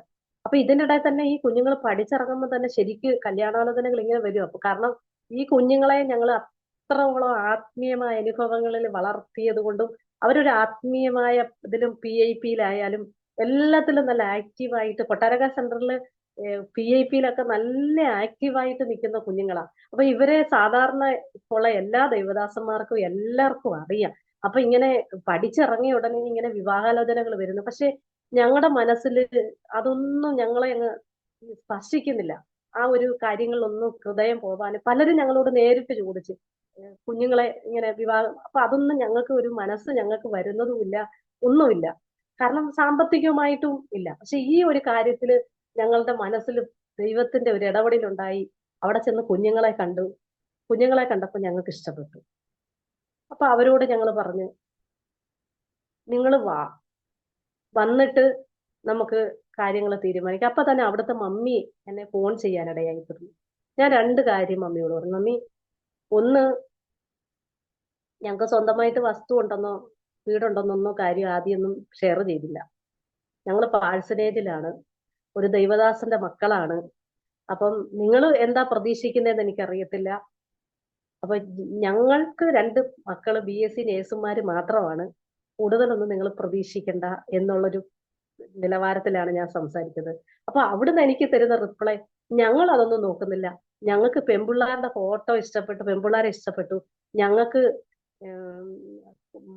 ആദ്യം മൂത്ത ആളുടെ ഫോട്ടോയെ കാണിച്ച് മൂത്താളെ ഇഷ്ടപ്പെട്ടു, ഇളയ ആളെയും കൂടെ ഞങ്ങൾക്ക് തരുമോ എന്ന് എന്നോട് ചോദിക്കാനിടയായി. അപ്പൊ ഞാൻ പറഞ്ഞു, ഇളയ ആൾക്ക് 20 വയസ്സ് കഴിഞ്ഞ് 21 വയസ്സിലോട്ട് കേറുന്നതേ ഉള്ളൂ, അവളെ കെട്ടിക്കാനൊന്നും പ്രായമായില്ല. അപ്പൊ എന്നോട് പറഞ്ഞു, എന്റെ മോനും 25 വയസ്സിനകത്ത് ഉള്ളതാ ഇളയാള്, 2 വയസ്സിന്റെ ഡിസ്റ്റൻസേ അവര് തങ്ങളിലുള്ളൂ, അവിടുത്തെ മക്കളും ഇവിടെയും രണ്ട് വയസ്സിന്റെ ഡിസ്റ്റൻസേ ഉള്ളൂ. അപ്പം ഇളയാളെ ഞങ്ങൾക്ക് ഇഷ്ടപ്പെട്ട്, അങ്ങനെ ഉണ്ടെങ്കിൽ ഞങ്ങൾക്ക് ഇളയാളെയുടെ തരുമോ എന്ന് എന്നോട് ചോദിക്കാനിടയായി. അപ്പൊ ഞങ്ങൾ ഇത് ഇവിടെ പറഞ്ഞപ്പോ ഞങ്ങൾക്ക് ആലോചിച്ചപ്പം കുഞ്ഞിനെ വിവാഹം കഴിക്കാനൊന്നും പ്രായമായിട്ടില്ലല്ലോ എന്നൊക്കെ ഞങ്ങൾ സംസാരിക്കാനിടയായി. പക്ഷെ കൃപയാൽ പറയട്ടെ, 2 കുഞ്ഞുങ്ങളെ വന്ന് കാണുവാനും ഇഷ്ടപ്പെടുവാനിടയായി തീർന്നു. അവിടെ എൻഗേജ്മെന്റ് നടത്തുവാൻ ദൈവം അവസരം ഒരുക്കി. ഡിസംബർ മാസം 4-ാം തീയതി ഞങ്ങൾക്ക് കൊട്ടാരക്കര ബ്രദറൻ ഓഡിറ്റോറിയത്തിൽ വെച്ച് എൻഗേജ്മെന്റ് ചെയ്തു. അപ്പൊ തന്നെ ഞങ്ങൾ കൊണ്ടുവരുന്ന സ്ഥലത്തുനിന്ന് സ്ഥലമാറ്റം കിട്ടി തഴുത്തല കൊട്ടിയം തഴുത്തല എന്ന സഭയില ശുശ്രൂഷിക്കുന്നത്. ആ സഭയോട് ഞങ്ങൾ പറഞ്ഞു, ഞങ്ങളുടെ കുഞ്ഞുങ്ങളുടെ വിവാഹ കാര്യങ്ങളൊക്കെ ആയി, എല്ലാവരും പ്രാർത്ഥിക്കണമെന്ന് പറഞ്ഞു. അപ്പൊ അവര് ഞങ്ങളോട് ചോദിച്ചു, പാസ്റ്ററെ, ഈ 2 പേരെ ഒരുമിച്ച് കെട്ടിക്കണമെന്ന് പറഞ്ഞാലും സാമ്പത്തികം വേണ്ടേ? അപ്പൊ എത്ര ലക്ഷം രൂപ ഉണ്ടായാൽ പറ്റും? അത് എങ്ങനെ ക്രമീകരിക്കുമെന്ന് ചോദിച്ച്. അപ്പൊ ഞങ്ങൾ അവിടെ അവരോടും പറഞ്ഞു കൊടുക്കുന്നത് വിശ്വാസത്തിന്റെ വാക്കാ പറയുന്നത്. അവിടുത്തെ മെയിനായിട്ട് നിൽക്കുന്ന 2 പേരുണ്ട്. ഒരു അങ്കിളും സെക്രട്ടറി ആയിട്ട് നിൽക്കുന്ന പുള്ളിക്കാരെ അവര് ഞങ്ങളോട്, പാസ്റ്റർ എങ്ങനെ നിങ്ങൾ ചെയ്യുന്നേ? ഒരു കല്യാണം എന്നൊക്കെ പറഞ്ഞ നിങ്ങൾ വിചാരിക്കുന്ന പോലെ നടത്താൻ പറ്റുമോ?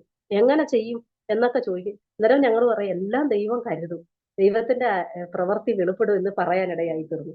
അങ്ങനെ ഇരിക്കുന്ന സമയത്ത് ഈ കല്യാണത്തിന്റെ കാര്യങ്ങളെല്ലാം ക്രമീകരിച്ച് വന്നപ്പോ ദേവദാസന് ഞങ്ങളൊരു ചിട്ടി എന്ന് പറഞ്ഞ ഒരു KSFന്റെ ചിട്ടിക്ക് ഒരു 5 ലക്ഷം രൂപയുടെ ചിട്ടിക്ക് കൊണ്ടു കൊടുത്തു. 1-ാമത്തെ ചിട്ടി അടച്ചു. 2-ാമത്തെ ചിട്ടി ആയപ്പോ ഈ കല്യാണം വരുന്നത്.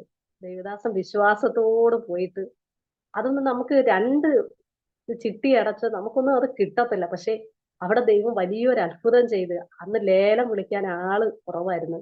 അങ്ങനെ ലേലം വിളിച്ച് 4,60,000 രൂപ നമുക്ക് കിട്ടി. അതാണ് നമ്മുടെ കയ്യിൽ ആകെ ഉള്ള ഒരു ഇത്. പിന്നീടും പൈസ വേണം.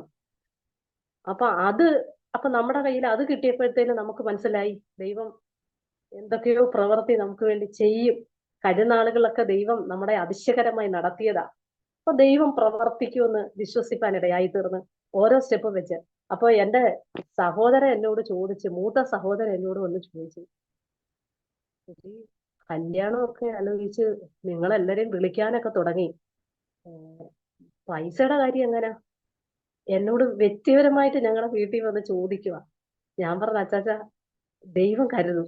അല്ല, ദൈവം കരുതും പറഞ്ഞിരുന്ന കല്യാണത്തിന് പൈസയൊക്കെ കൊടുക്കണ്ടേ, പിന്നെ കല്യാണമൊക്കെ നടത്തണ്ടേ? അപ്പോഴും ഞങ്ങൾ പറഞ്ഞു, ദൈവം ഞങ്ങൾക്ക് വേണ്ടി കരുതും. വാസ്തവം പറഞ്ഞ ദേവദാസനെ, ഈ 4.5 ലക്ഷം രൂപ കിടപ്പുണ്ട്, അത് കല്യാണ ചെലവിന് നമുക്ക് കൊടുക്കാൻ പൈസ വേണ്ടേ? അപ്പൊ അതിനു വേണ്ടി ഞങ്ങൾ ഇതിട്ട് ബാക്കി കല്യാണം നടത്തണം. ഓഡിറ്റോറിയം ബുക്ക് ചെയ്യണം, ഡ്രസ്സ് എടുക്കണം, ഇതിനെല്ലാം നമുക്ക് പൈസ വേണം.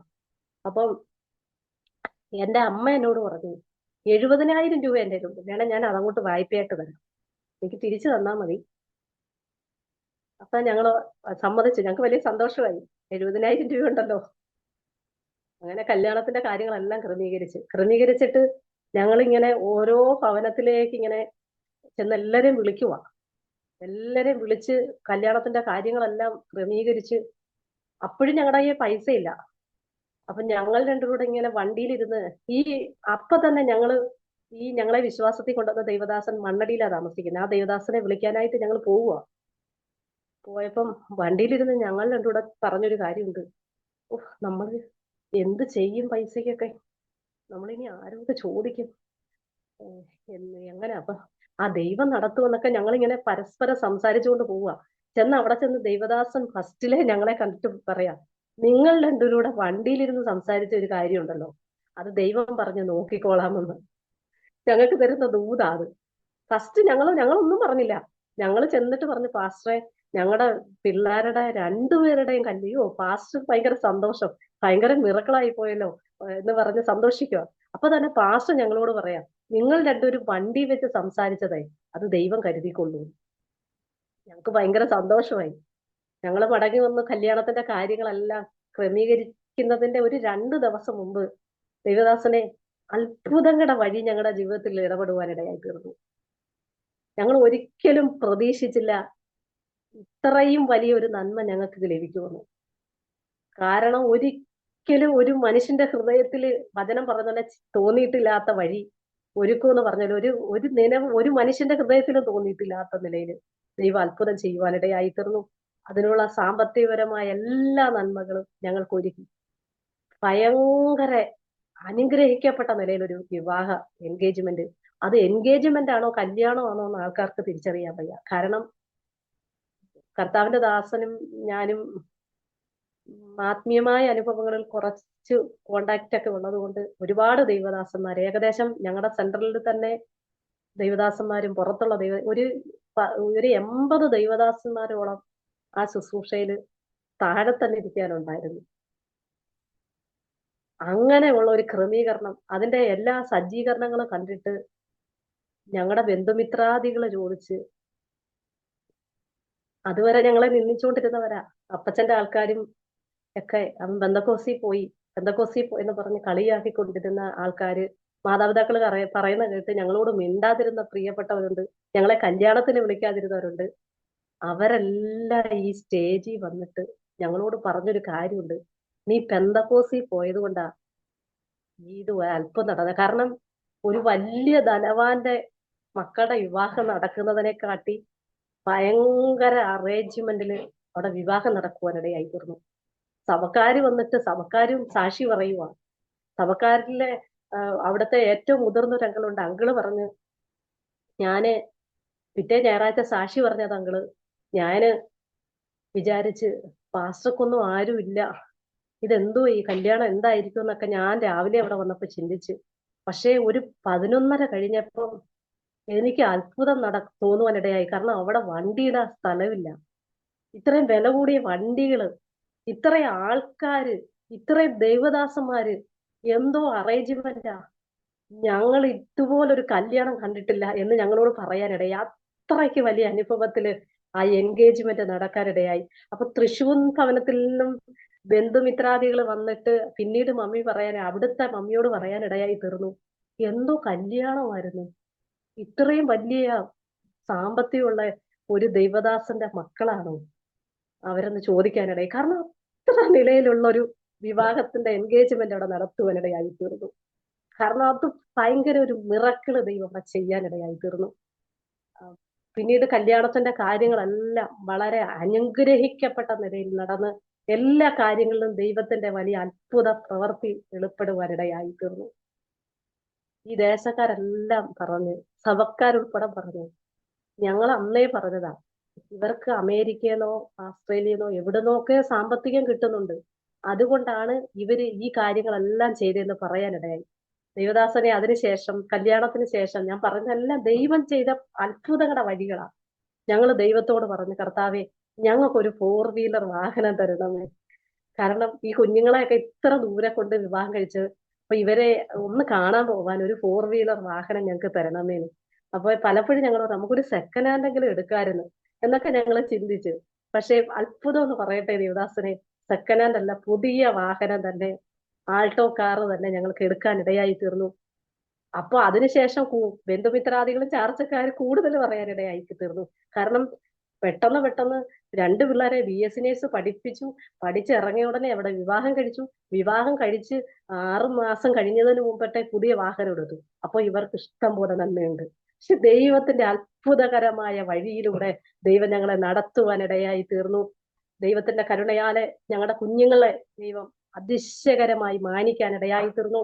അനുഗ്രഹിക്കപ്പെട്ട, ഞാൻ പ്രാർത്ഥിച്ചതുപോലെ ദൈവികമായ അനുഭവങ്ങളിലുള്ള 2 ആൺമക്കളെ ഞങ്ങൾക്ക് മക്കളായി തന്നെ ഞാൻ എപ്പോഴും, കാരണം പല വീടുകളിൽ പ്രാർത്ഥിക്കാൻ ചെല്ലുമ്പോൾ ദൈവദാസനെ കുടുംബങ്ങളുടെ അകത്തളത്തിലുള്ള പ്രശ്നങ്ങളും ഭാരങ്ങളൊക്കെ കണ്ടിട്ട് ഞാൻ നിരാശയോടെ പ്രാർത്ഥിച്ച ഒരു വിഷയമായിരുന്നു, എന്റെ കുഞ്ഞുങ്ങൾക്ക് നല്ല ആൺപൈതങ്ങളെ തരണം എന്ന്. അതുപോലെ തന്നെ സ്വർഗത്തിലെ ദൈവം അനുഗ്രഹിക്കപ്പെട്ട, ദൈവത്തെ വിശ്വസ്തയോടെ ആരാധിക്കുന്ന, ദൈവസന്നിധി നിൽക്കുന്ന നല്ല 2 ആൺപൈതങ്ങളെ ഞങ്ങൾക്ക് തരാനിടയായി. അവര് ദൈവത്തിന് പാടുവാനൊക്കെ നല്ല കഴിവുള്ള കുഞ്ഞുങ്ങളാ. അതുപോലെ മോളും നല്ലോണം പാട്ടൊക്കെ പാടും. അങ്ങനെ അവർക്ക് ദൈവത്തിന്റെ കരുണയാലെ കൺവെൻഷനൊക്കെ പാടാനും ഒക്കെ സ്വർഗത്തിലെ ദൈവം അവസരം ഒരുക്കിയിട്ടുണ്ട്. അങ്ങനെ ആത്മീയമായ അനുഭവങ്ങൾ നിൽക്കുന്ന 2 കുഞ്ഞുങ്ങളെ ഞങ്ങൾക്ക് തരുവാനിടയായി. കൃപയാൽ അതിനുശേഷം ഞങ്ങളുടെ മോൾക്ക് സ്വർഗത്തിലെ ദൈവം പെട്ടെന്ന് വിദേശത്ത് പോകാനുള്ള വഴികളെ ഒരുക്കി. ദൈവം എല്ലാ നിലയിലും, സ്വർഗത്തിലെ ദൈവം ഞങ്ങളെ മാനിക്കുവാൻ ഇടയായി തീർന്നു. അത്ഭുതകരമായ നിലയിൽ ദൈവം ഞങ്ങളെ നടത്തുവാൻ ഇടയായി തീർന്നു. ഈ സാക്ഷിയെ കേൾക്കുമ്പോൾ എനിക്ക് ഒരു കാര്യം പറയാനുള്ളത്, കർത്താവിന്റെ വേലയിൽ എന്നെ കേൾക്കുന്ന ഏതെങ്കിലും പ്രിയപ്പെട്ടവർ അല്ലെങ്കിൽ വിശ്വാസത്തിന് വേണ്ടി ഇറങ്ങിയ പ്രിയപ്പെട്ടവരുണ്ടെങ്കിൽ എന്റെ ജീവിതത്തിന്റെ അനുഭവത്തിലൂടെ എനിക്ക് പറയാൻ ഒരു കാര്യമുണ്ട്. ദൈവം അത്ഭുതങ്ങളെ ചെയ്യും. അത്ഭുതങ്ങളുടെ ദൈവമാണ്. എന്റെ ഇന്ന് വരെയുള്ള അനുഭവങ്ങളെ നോക്കുമ്പോൾ അനേക അത്ഭുതങ്ങളിലൂടെയാണ് നടത്തിയത്. അതിനിടയ്ക്ക് തന്നെ എനിക്ക് കോവിഡ് വന്ന് ഒരു വല്ലാത്ത ഒരു സ്റ്റേജിൽ, എനിക്ക് ആദ്യത്തെ സമയം കോവിഡിന്റെ അനുഭവങ്ങൾ വരുന്ന സമയത്ത് എല്ലാവരെയും പിടിച്ച് ക്വാറന്റീനിലൊക്കെ ആക്കി എല്ലാ ഇതും അടച്ചിടുന്ന ആ സമയത്ത് തന്നെ എനിക്ക് കോവിഡ് വരുവാനിടയായി തീർന്നു. പക്ഷേ ഒരു ഹോസ്പിറ്റലിലും പോകാതെ, കാരണം അന്ന് ഹോസ്പിറ്റലിൽ നമുക്ക് പോവാൻ പറ്റത്തില്ല. നമുക്ക് കോവിഡ് എന്ന് പറഞ്ഞാൽ തന്നെ നമ്മളെ പിടിച്ച് ക്വാറന്റൈൻ ആയിട്ട് വെച്ച് ആ ദേശം മൊത്തം അടച്ചിടുന്നേ. അപ്പൊ എനിക്ക് കോവിഡ് ആയി. എന്റെ മാതാപിതാക്കൾക്ക് കോവിഡ് ഉണ്ടായിരുന്നു, അവരെ ക്വാറന്റൈൻ ആക്കി. അത് കഴിഞ്ഞപ്പോ എനിക്ക് കോവിഡായി. പക്ഷെ എന്റെ ഈ കോവിഡ് വലിയ അസ്വസ്ഥതയായി തീർന്നു. 9 മാസം എനിക്ക് ഞാൻ ഒരു വാക്ക് സംസാരിക്കുമ്പോൾ എനിക്ക് ശ്വാസം മുട്ടും. പിന്നെ സ്റ്റീം ചെയ്തല്ലാതെ എനിക്ക് സംസാരിക്കാൻ പറ്റത്തില്ല. എന്റെ എക്സ്റേ ഒക്കെ എടുത്തു നോക്കിയപ്പോ അതിനകത്തെല്ലാം വെളുത്ത അനുഭവത്തിൽ എക്സ്റേ കിടക്കുക. പക്ഷെ കൃപയാൽ പറയട്ടെ ദൈവദാസന്, ഞാൻ ആ സമയങ്ങളിലൊക്കെ ഞാൻ വിചാരിച്ചു എന്റെ ശുശ്രൂഷ തീർന്നു. അപ്പൊ എന്റെ മനസ്സിൽ ഇങ്ങനെ ഒരു സമാധാനം വരുന്ന, എന്റെ കുഞ്ഞുങ്ങളുടെ വിവാഹമൊക്കെ കഴിഞ്ഞല്ലോ, അതുകൊണ്ട് എനിക്ക് ഭാരപ്പെടണ്ട, ഇനി മരിച്ചാലും സങ്കടമില്ല, കാരണം വിവാഹമൊക്കെ കഴിഞ്ഞു എന്നൊക്കെ ഞാൻ പലപ്പോഴും അങ്ങനെ ചിന്തിച്ചിട്ടുണ്ട്. പക്ഷെ എന്നിട്ട് ഞാൻ ദൈവത്തോട് പറഞ്ഞ, കർത്താവേ എന്റെ ശുശ്രൂഷ തീർന്നു. എന്നോട് ദൈവം അനേക വാഗ്ദത്തങ്ങൾ പറഞ്ഞിട്ടുണ്ട്, അനേക രാജ്യങ്ങൾ നിന്നെ അയക്കുമെന്ന് പറഞ്ഞിട്ടുണ്ട്. അപ്പൊ ഇതൊക്കെ എന്റെ ശുശ്രൂഷ തീർന്നു എന്ന് ചോദിക്കുന്ന ഒരു സാഹചര്യത്തിലൂടെ ദൈവദാസനെ കടന്നുപോയി. പക്ഷേ കൃപയാൽ പറയട്ടെ, ആ കോവിഡ് എന്ന മഹാമാരിയിൽ നിന്ന് ദൈവം എനിക്ക് പൂർണ്ണമായ സൗഖ്യം തരുവാനിടയായി. അതുപോലെ എന്റെ 2 പെൺകുഞ്ഞുങ്ങളും അന്ന് ബാംഗ്ലൂരിൽ വർക്ക് ചെയ്തുകൊണ്ടിരിക്കുക. അവർക്കും കോവിഡ് വന്നിട്ട് നമുക്കൊന്ന് ചെന്ന് കാണാൻ പറ്റത്തില്ല, നമുക്ക് അവരെ ഒന്ന് ആശ്വസിപ്പിക്കാൻ പറ്റത്തില്ല. അങ്ങനെ ഒരു സ്റ്റേജാ. ആ സ്റ്റേജിലൊക്കെ ഞാനും എനിക്ക് കോവിഡിന്റെ അനുഭവങ്ങൾ, എന്റെ കുഞ്ഞുങ്ങൾക്ക് കോവിഡിന്റെ അനുഭവങ്ങൾ മുട്ടുമടക്കി ദൈവത്തോട് പറഞ്ഞു, കർത്താവേ ജീവന്റെ മേലും മരണത്തിന്റെ മേലും അധികാരം എന്റെ ദൈവത്തിനാ. ഇത്രത്തോളം ഞങ്ങളെ നടത്തിയെങ്കിൽ ഇനി എന്റെ ദൈവം നടത്താൻ ശക്തൻ എന്ന് പറഞ്ഞ് നിലവിളിപ്പാനിടയായി. ദൈവം 2 കുഞ്ഞുങ്ങൾക്ക് സൗഖ്യം തന്ന് എനിക്ക് അത്ഭുതകരമായ സൗഖ്യമാണ്. കാരണം ഒരു വാക്ക് സംസാരിച്ചാൽ എനിക്ക് സ്റ്റീം ചെയ്യാതെ പറ്റത്തില്ല. അപ്പൊ ഇത് കാണുന്നവരെല്ലാം പറഞ്ഞു, ഇത് കോവിഡിന്റെ അവസ്ഥ വലിയ വഷളായ അവസ്ഥയാണ്. പക്ഷെ കൃപയാൽ പറയട്ടെ, ഞാൻ ദൈവത്തോട് പറഞ്ഞു, കർത്താവെ, മരണത്തിൽ നിന്ന് എന്നെ വിടുവിച്ച് ഈ പെട്ടകം ചുമക്കാൻ ഒരു യോഗ്യതയില്ലാത്ത എന്നെ ഈ പെട്ടകം ചുമക്കാൻ ഇറക്കിയെങ്കിൽ ഇനിയും എന്റെ ശുശ്രൂഷ തികപ്പാൻ എന്റെ ദൈവത്തിന് കഴിയുമെന്ന് പറഞ്ഞ് വിശ്വാസത്തോടെ പ്രാർത്ഥിക്കാനിടയായി എന്റെ ദൈവം സൗഖ്യം തന്നു. അതിനുശേഷവും എനിക്ക് ചില ശാരീരികമായ പ്രശ്നങ്ങളിലൂടെ വീണ്ടും കടന്നു പോകാൻ ഇടയായി തീർന്നു. എന്നോട് ദൈവം സംസാരിച്ചു. എന്നെ രാത്രിയുടെ യാമങ്ങൾ എന്നോട് ദൈവം പറഞ്ഞു, എനിക്ക് വയറിനകത്ത് ചില പ്രശ്നങ്ങളുണ്ട് എന്ന് എന്നോട് ദൈവം വ്യക്തിപരമായിട്ട് സംസാരിച്ചു. ഒരു ഡോക്ടർ പരിശോധിച്ചിട്ടല്ല. ഞാൻ പോയി സ്കാൻ ചെയ്തപ്പോൾ ചില ഫൈബ്രോയിഡിന്റെ അവസ്ഥകളൊക്കെ ഉണ്ട്. അപ്പൊ അതിലൊരു പ്രശ്നങ്ങളും വിഷമങ്ങളും ഉണ്ട്. പക്ഷേ എന്നാൽ അതിലും ദൈവം അത്ഭുതകരമായിട്ട് ദൈവം വിടുവിപ്പാൻ ഇടയായി. അങ്ങനെ എന്റെ ക്രിസ്തീയ ജീവിതത്തില് ഇന്ന് വരെയുള്ള അനുഭവങ്ങൾ നോക്കുമ്പോൾ ദൈവത്തിന്റെ വഴികളിലൂടെ എന്നെ നടത്തി ദൈവം മാനിക്കുവാൻ ഇടയായി. കൃപയാൽ ദൈവദാസനെ ഓരോ കവലകളിലും ഞങ്ങൾ രണ്ടുപേരും ചെന്ന് ഇന്ന് കർത്താവിനെ ശുശ്രൂഷിപ്പാൻ ഇടയാക്കി. കഴിഞ്ഞ 7 വർഷമായി ഞങ്ങൾക്ക് ഒരു ടീമുണ്ട്. ഓരോ കവലയിലും ചെന്ന് ഇന്ന് എന്നെ രക്ഷിച്ച ദൈവം ജീവിക്കുന്നെന്ന് പറയാനിടയായി. ഞങ്ങൾ അങ്ങനെ പരസ്യോഗ ശുശ്രൂഷയും സഭാ ശുശ്രൂഷയും ഒരുമിച്ച് കൊണ്ടുപോയി. അതോടൊപ്പം തന്നെ വിവിധ സ്ഥലങ്ങളിൽ ദൈവം അയക്കുന്ന സ്ഥലങ്ങളിൽ ശുശ്രൂഷയോടുള്ള ബന്ധത്തിൽ കടന്നു പോകുവാനും സ്വർഗത്തിലെ ദൈവം ഇടയാക്കുന്നുണ്ട്.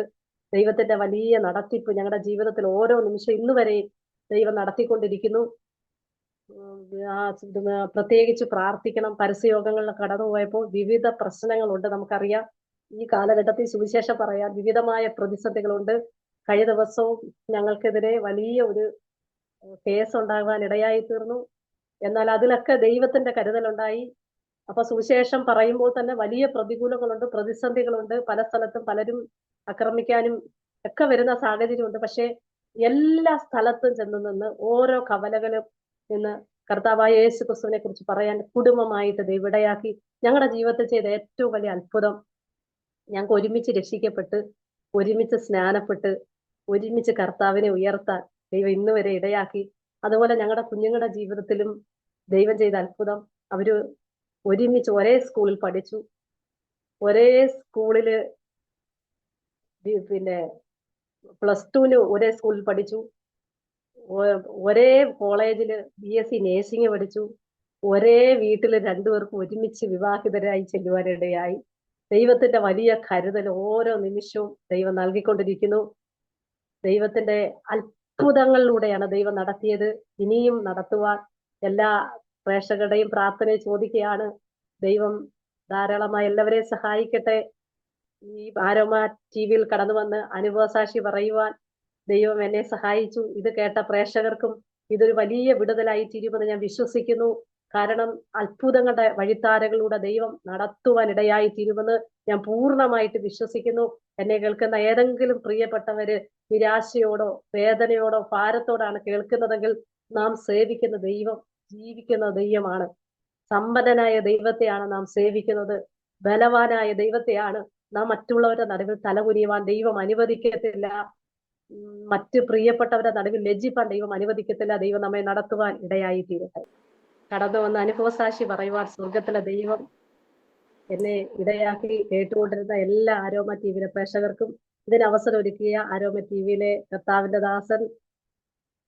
ദാസനും നന്ദിയും അറിയിക്കുക. ദൈവം ധാരാളമായിട്ട് സഹായിക്കും. ആമേൻ, ആമേൻ, ആമേൻ. താങ്ക് യു കർത്താവിൻ്റെ ദാസി സിസ്റ്റർ മോളി ഷാജൻ. ഇത്രത്തോളം സമയം വളരെ അനുഗ്രഹിക്കപ്പെട്ടതായ അത്ഭുതങ്ങളുടെ ഒരു പരമ്പര എന്ന് വേണം പറയാൻ. കർത്താവിനെ അറിയാനിടയായി തീർന്ന ആ സാഹചര്യം, ഒരു മർത്തോമാ കുടുംബത്തിൽ, ഒരു സാധാരണ കുടുംബത്തിൽ ജനിച്ച് വളർത്തപ്പെട്ടു. ഒരു കുടുംബജീവിതം വളരെ ചെറുപ്പത്തിൽ തന്നെ വലിയ ഉത്തരവാദിത്തങ്ങൾ ഏറ്റെടുത്ത് കുടുംബജീവിതത്തിലേക്ക് പ്രവേശിച്ചു. എന്നാൽ ആ കുടുംബത്തിൽ വന്നതിന് ശേഷവും പ്രതീക്ഷിച്ച പോലുള്ളതായ സന്തോഷമോ സമാധാനമോ ലഭിച്ചില്ല. പകരം വളരെ അസ്വസ്ഥതകളിലൂടെ ജീവിതം മുന്നോട്ട് പോകേണ്ടി വന്നു. എന്നാൽ അതിൻ്റെ നടുവിൽ ആ കുടുംബത്തിൽ നിന്ന് ഭാര്യ ഭർത്താക്കന്മാരായ കർത്താവിൻ്റെ ദാസനെയും കർത്താവ് തേടി വന്നു. കർത്താവ് നിങ്ങളെ തിരഞ്ഞെടുത്തു. കർത്താവിന് വേണ്ടി വേർതിരിച്ചു. പാപവഴികളിൽ നിന്ന്, മദ്യത്തിനും മയക്കുമരുന്നിനും മറ്റ് പാപവഴികളിൽ നിന്നുമൊക്കെ നശിച്ചു പോകാതെ ദൈവം തമ്പുരാൻ തിരഞ്ഞെടുത്ത് കർത്താവിന് വേണ്ടി ഒരുക്കിയെടുക്കുവാൻ, രക്ഷയുടെ അനുഭവത്തിലേക്ക് വരുവാൻ, രക്ഷയുടെ സന്തോഷം അനുഭവിക്കുവാൻ, കർത്താവിൻ്റെ കൽപ്പന അനുസരിക്കുവാൻ, ജീവന്റെ പുസ്തകത്തിൽ പേരെഴുതപ്പെടുവാൻ, ദൈവത്തിൻ്റെ മക്കളായി തീരുവാൻ, അതിനപ്പുറമായി കർത്താവിൻ്റെ വേലയ്ക്ക് വേണ്ടി ദൈവം നിയോഗിക്കുവാൻ ഇടയായി തീർന്നു. കുടുംബക്കാർ, വീട്ടുകാർ, സഹോദരങ്ങൾ, നാട്ടുകാർ, ബന്ധുക്കളൊക്കെ വേറൊരു നിലവാരത്തിലാണ് കണ്ടത്. അവരുടെ അഭിപ്രായ പ്രകാരം നമ്മൾ പോയ വഴികളെല്ലാം തെറ്റാണ് എന്ന് അവർ വിധി എഴുതിയപ്പോൾ അവരുടെ മുൻപാകെ സ്വർഗത്തിലെ ദൈവം അത്ഭുതകരമായ വഴികളിലൂടെ നടത്തി, ജയോത്സവമായി ഇന്നും നടത്തുന്നു. അവരുടെ മുൻപാകെ ഒരു അത്ഭുത സാക്ഷ്യം പറയുവാൻ കർത്താവ് ചെയ്തു. അനുഗ്രഹിക്കപ്പെട്ട കുടുംബജീവിതം, ആത്മീയ ജീവിതം, കുഞ്ഞുങ്ങൾ, മരുമക്കൾ, എല്ലാ നിലയിലും സന്തോഷകരമായ അനുഭവങ്ങൾ. അപ്പോൾ തന്നെ കുടുംബത്തിൽ നിന്ന് പ്രിയപ്പെട്ടവരിൽ പലരും കർത്താവിനെ അറിയുവാൻ, രണ്ട് കുടുംബത്തിൽ നിന്നും കർത്താവ് കൃപ ചെയ്തു എന്നറിഞ്ഞതിലും വളരെ സന്തോഷമുണ്ട്. കർത്താവ് നിങ്ങളെ അനുഗ്രഹിക്കട്ടെ. കർത്താവിന് വേണ്ടി ഏറെ മുന്നോട്ട് യാത്ര ചെയ്യുവാൻ കുടുംബത്തിലെ എല്ലാ പ്രിയപ്പെട്ടവരെയും ദൈവം സഹായിക്കട്ടെ. അതിനായി ദൈവം അവസരം ഒരുക്കട്ടെ എന്ന് ആശംസിക്കുന്നു, പ്രാർത്ഥിക്കുന്നു. ഈ സാക്ഷ്യം കേട്ടുകൊണ്ടിരിക്കുന്ന പ്രിയപ്പെട്ടവർ പലരും പറയും, ഇത് എൻ്റെ അനുഭവമാണ്, ഇത് എൻ്റെ അനുഭവമാണ്, ഇത് എൻ്റെ സാക്ഷ്യമാണ്, ഞാൻ പറയേണ്ടുന്ന സാക്ഷ്യമാണ് ഇന്ന് കർത്താവിൻ്റെ ദാസി മോളി ഷാജനിലൂടെ പറയുവാനിടയായി തീർന്നതെന്ന് ഒരു പക്ഷേ കേൾവിക്കാരിൽ പലരും പറയുവാനിടയായി തീരും. കാരണം ഇത് ഇന്ന് സമൂഹത്തിൽ നമ്മൾ കണ്ടുവരുന്ന അനേകരുടെ ജീവിതത്തിൽ ഇതേപോലെയുള്ള സമാനമായ അനുഭവങ്ങളിലൂടെ കടന്നു പോകുന്ന ഒത്തിരി പ്രിയപ്പെട്ടവരുണ്ട്. കാരണം പല പ്രിയപ്പെട്ടവരും എന്നോട് പ്രാർത്ഥനാ വിഷയങ്ങൾ പങ്കുവയ്ക്കുമ്പോൾ അവരുടെ ജീവിതാനുഭവങ്ങൾ കേൾക്കെ അവർക്ക് വേണ്ടി പ്രാർത്ഥിക്കുകയും ചെയ്യുന്നൊരു വ്യക്തിയാണ് ഞാൻ. അതുകൊണ്ട് ഈ വാത്സല്യ സഹോദരിയുടെ ജീവിതാനുഭവങ്ങൾ നിങ്ങൾ കേട്ട് കഴിഞ്ഞു. ഈ കുടുംബത്തെ രക്ഷയുടെ അനുഭവത്തിലേക്ക്, വിടുതലിലേക്ക്, കർത്താവിന് വേണ്ടി വേർതിരിക്കുവാൻ ദൈവത്തിന് പ്രസാദം തോന്നിയതുപോലെ നിങ്ങളെയും കർത്താവിന് വേണ്ടി വേർതിരിക്കുവാൻ ദൈവത്തിന് കഴിയും. ദൈവശബ്ദം നാം തിരിച്ചറിയുക. പലപ്പോഴും നാം ദൈവശബ്ദം തിരിച്ചറിയാതെ പോകുന്നു. കർത്താവിൻ്റെ പദ്ധതികളെ നാം മനസ്സിലാക്കാതെ പോകുന്നു. കർത്താവ് നമുക്ക് കാണിച്ചു തരുന്ന വഴികളെ നാം നടക്കാതെ സ്വന്തം വഴികളിൽ അല്ലെങ്കിൽ നടന്നു വരുന്ന ആ പരമ്പരാഗതമായ പാതകളിലൂടെ നാം മുന്നോട്ട് പോകുന്നു. അതുകൊണ്ട് നമ്മുടെ ജീവിതത്തിൽ പ്രശ്നങ്ങളിൽ നിന്ന് വിടുവിക്കപ്പെടുവാൻ, കരകയറുവാൻ, രക്ഷപ്പെടുവാൻ കഴിയാതെ പോകുന്നു. എൻ്റെ കുടുംബം, എൻ്റെ മാതാവ്, എൻ്റെ പിതാവ്, എൻ്റെ വസ്തുവക, എൻ്റെ പാരമ്പര്യം, എൻ്റെ സഭ എന്ന് പറഞ്ഞ് പല പ്രിയപ്പെട്ടവരും അതിൽ കടിച്ചു തൂങ്ങി കിടക്കുമ്പോൾ നമുക്ക് നഷ്ടമാകുന്നത് നമ്മുടെ നിത്യജീവനാണ്. ദൈവം നമുക്ക് ഒരുക്കി വച്ചിരിക്കുന്ന സമാധാനവും സന്തോഷവുമാണ്. നമ്മുടെ ജീവിതത്തിൽ നമുക്ക് ലഭിക്കുന്ന നല്ല അവസരങ്ങൾ നമ്മൾ നഷ്ടപ്പെടുത്തുകയാണ്. അതുകൊണ്ട് പ്രിയമുള്ളവരെ, ഒരു നിമിഷം ദൈവസന്നിധിയിൽ ആരെയും നിർബന്ധിക്കുന്നില്ല. നിങ്ങൾക്ക് രക്ഷപ്പെടണം, എനിക്കിതിൽ നിന്നൊന്ന് കരകയറണം, ദൈവത്തിന് എന്നെ രക്ഷിക്കാൻ കഴിയുമെന്ന് നിങ്ങൾ ആഗ്രഹിക്കുന്നുവെങ്കിൽ, വിശ്വസിക്കുന്നുവെങ്കിൽ ഞങ്ങൾ നിങ്ങൾക്ക് വേണ്ടി പ്രാർത്ഥിക്കാം. ദൈവം നിങ്ങൾക്ക് വേണ്ടി പ്രവർത്തിക്കും. നിങ്ങളുടെ ഭർത്താവിനെ മദ്യത്തിനും മയക്കുമരുന്നിനും മറ്റ് പലവിധമായ പാപികളിലും ജീവിക്കുന്ന ഒരു വ്യക്തിയാണെങ്കിൽ അതിൽ നിന്ന് വിടുവിക്കാൻ കർത്താവിന് കഴിയും. സഹോദര, സഹോദരി, മാതാവേ, പിതാവേ, മക്കളെ, കുഞ്ഞുങ്ങളെ, നിങ്ങളെ കർത്താവിന് രക്ഷിക്കുവാൻ കഴിയും. ഞങ്ങൾ നിങ്ങൾക്ക് വേണ്ടി പ്രാർത്ഥിക്കാം. പലപ്പോഴും മനുഷ്യന് അസാധ്യമാണ്. മനുഷ്യന് കഴിയാത്തത് കൊണ്ട് ദൈവത്തിന് കഴിയത്തില്ല എന്ന് നമ്മൾ പലപ്പോഴും വിചാരിച്ച് ആ ഒരു നിലയിലാണ് നമ്മൾ തീരുമാനങ്ങൾ എടുക്കുന്നത്. എന്നാൽ അങ്ങനെയല്ല. മനുഷ്യൻ ചിന്തിക്കുന്ന പോലെ, പ്രവർത്തിക്കുന്നത് പോലെയുള്ള കാര്യങ്ങളല്ല ദൈവം നമുക്ക് വേണ്ടി ചെയ്യുന്നതെന്ന് മനസ്സിലാക്കൂ. ദൈവം ചെയ്യുന്നതെല്ലാം അത്ഭുതകരമായ, മനുഷ്യൻ്റെ ദൃഷ്ടിയിൽ അസാധ്യമെന്ന് നമുക്ക് തോന്നുമെങ്കിലും ദൈവത്തിന് അസാധ്യമായിട്ട് ഒന്നുമില്ല. വിശ്വസിക്കൂ, കണ്ണുകളടയ്ക്കൂ. ഒരു നിമിഷം ദൈവസന്നിധിയിൽ കർത്താവേ, ഞാൻ എൻ്റെ വിഷയങ്ങളെ, എൻ്റെ കുഞ്ഞുങ്ങളെ, എൻ്റെ പ്രിയപ്പെട്ടവരെ തൃക്കരങ്ങളിലേക്ക് ഫലമേൽപ്പിക്കുന്നു എന്ന് സമർപ്പിച്ച് പ്രാർത്ഥിക്കുവാൻ ആരും തയ്യാറാകും. ഞങ്ങൾ നിങ്ങൾക്ക് വേണ്ടി പ്രാർത്ഥിക്കാം. എല്ലാ പ്രിയപ്പെട്ടവരും കണ്ണുകൾ അടച്ച യേശുവിൻ്റെ പാദപീഠത്തിങ്കിൽ കർത്താവേ, ഞാനിതാ എന്നെ തന്നെ സമർപ്പിക്കുന്നു എന്ന് പ്രാർത്ഥിക്കുവാൻ തയ്യാറാകുമോ? സ്തോത്രം, സ്തോത്രം, സ്തോത്രം. നാം ഒരുമിച്ച് സ്തോത്രം ചെയ്ത് പ്രാർത്ഥിക്കുമ്പോൾ ആമേൻ സമർപ്പണ മനോഭാവത്തോടെ ദൈവസന്നിധിയിൽ പ്രാർത്ഥിച്ചുകൊണ്ടിരിക്കുന്ന പ്രിയപ്പെട്ടവരെ ആമേ വിശ്വാസ കണ്ണുകളാൽ കണ്ടുകൊണ്ട് കർത്താവിൻ്റെ ദാസി മോളി ഷാജൻ ആമേനെ പ്രേക്ഷകർക്ക് വേണ്ടി ഒരു നിമിഷം പ്രാർത്ഥനയിൽ സഹായിക്കും, പ്രാർത്ഥിക്കും. പരിശുദ്ധനായ ദൈവമേ, സ്വർഗീയ രാജാവേ, ഈ ആരോമ ടിവിയിൽ അടിയങ്ങളെ ശ്രമിച്ചുകൊണ്ടിരിക്കുന്ന പ്രേക്ഷകർക്ക് വേണ്ടി പ്രാർത്ഥിക്കുന്ന കർത്താവേ, പരിശുദ്ധാത്മാവിന്റെ വലിയ ശാക്തി നിരമാക്കണമേ, അയക്കണമേ. ഈ സാക്ഷി കേട്ടവിടമേ ദൈവത്തിന്റെ സാന്നിധ്യം വ്യാപരിക്കപ്പെടുവാൻ അവർ ഭാരപ്പെടുന്ന വിഷയങ്ങളുടെ മേൽ, അവർ വ്യാകുലപ്പെടുന്ന വിഷയങ്ങളുടെ മേൽ വലിയ ദൈവപ്രവൃത്തി വെളിപ്പെടുവാൻ ഇടയാക്കണമേ. ഇന്ന് പകൽക്കാലം ഭാരത്തോടെ, വേദനയോടെ, രോഗത്തോടെ, പ്രയാസത്തോടെ മുന്നോട്ട് സ്റ്റെപ്പ് വെക്കാൻ കഴിയാതെ എന്നെ കേട്ടുകൊണ്ടിരിക്കുന്ന അനേക പ്രിയപ്പെട്ടവരുണ്ടപ്പാ. സ്വർഗത്തിലെ ദൈവത്തിന്റെ ശാന്തി അവരുടെ മേൽ വ്യാപരിക്കട്ടെ. ഒരു വിടുതൽ ഇപ്പോൾ സംഭവിക്കട്ടെ. രോഗി സൗഖ്യമാകട്ടെ. യേശുവിന്റെ രക്തത്താൽ ചേർന്നെടുക്കുകയാണ്. രിക്കമന ശന്തന ചൂടാരകതല വൈശ്യപ്രൗഢമന ഹസ്തനേരികാരകസ്യ.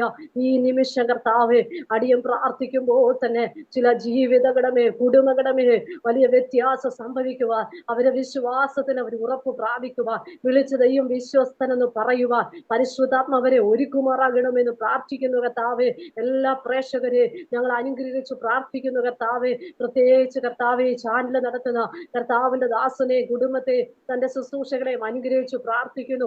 ഇത്രത്തോളം സ്വർഗത്തിലെ ദൈവം നടത്തിയല്ലോ. ഒന്നുമില്ലായ്മയിൽ നിന്നോ എല്ലാം ഉള്ളതുപോലെ വിളിച്ചു വരുത്തുന്ന ദൈവ സാന്നിധ്യം അനുഭവിപ്പാൻ അങ്ങയുടെ പൃഥ്വിന്റെ മേലും സ്വർഗത്തിന്റെ കരം ചലിച്ചതിനായി സ്തോത്രം ചെയ്യുന്നു കർത്താവേ. ചൂടാലാഭ ശബ്ദന റിഹനരസ്യ. വലിയ അത്ഭുതകരമായ വഴിയിലൂടെ അങ്ങയുടെ ദാസനെ കുടുംബമായി ദൈവം നടത്തിക്കൊണ്ടിരിക്കുന്നതിന് സ്തോത്രം ചെയ്യുന്നു കർത്താവേ.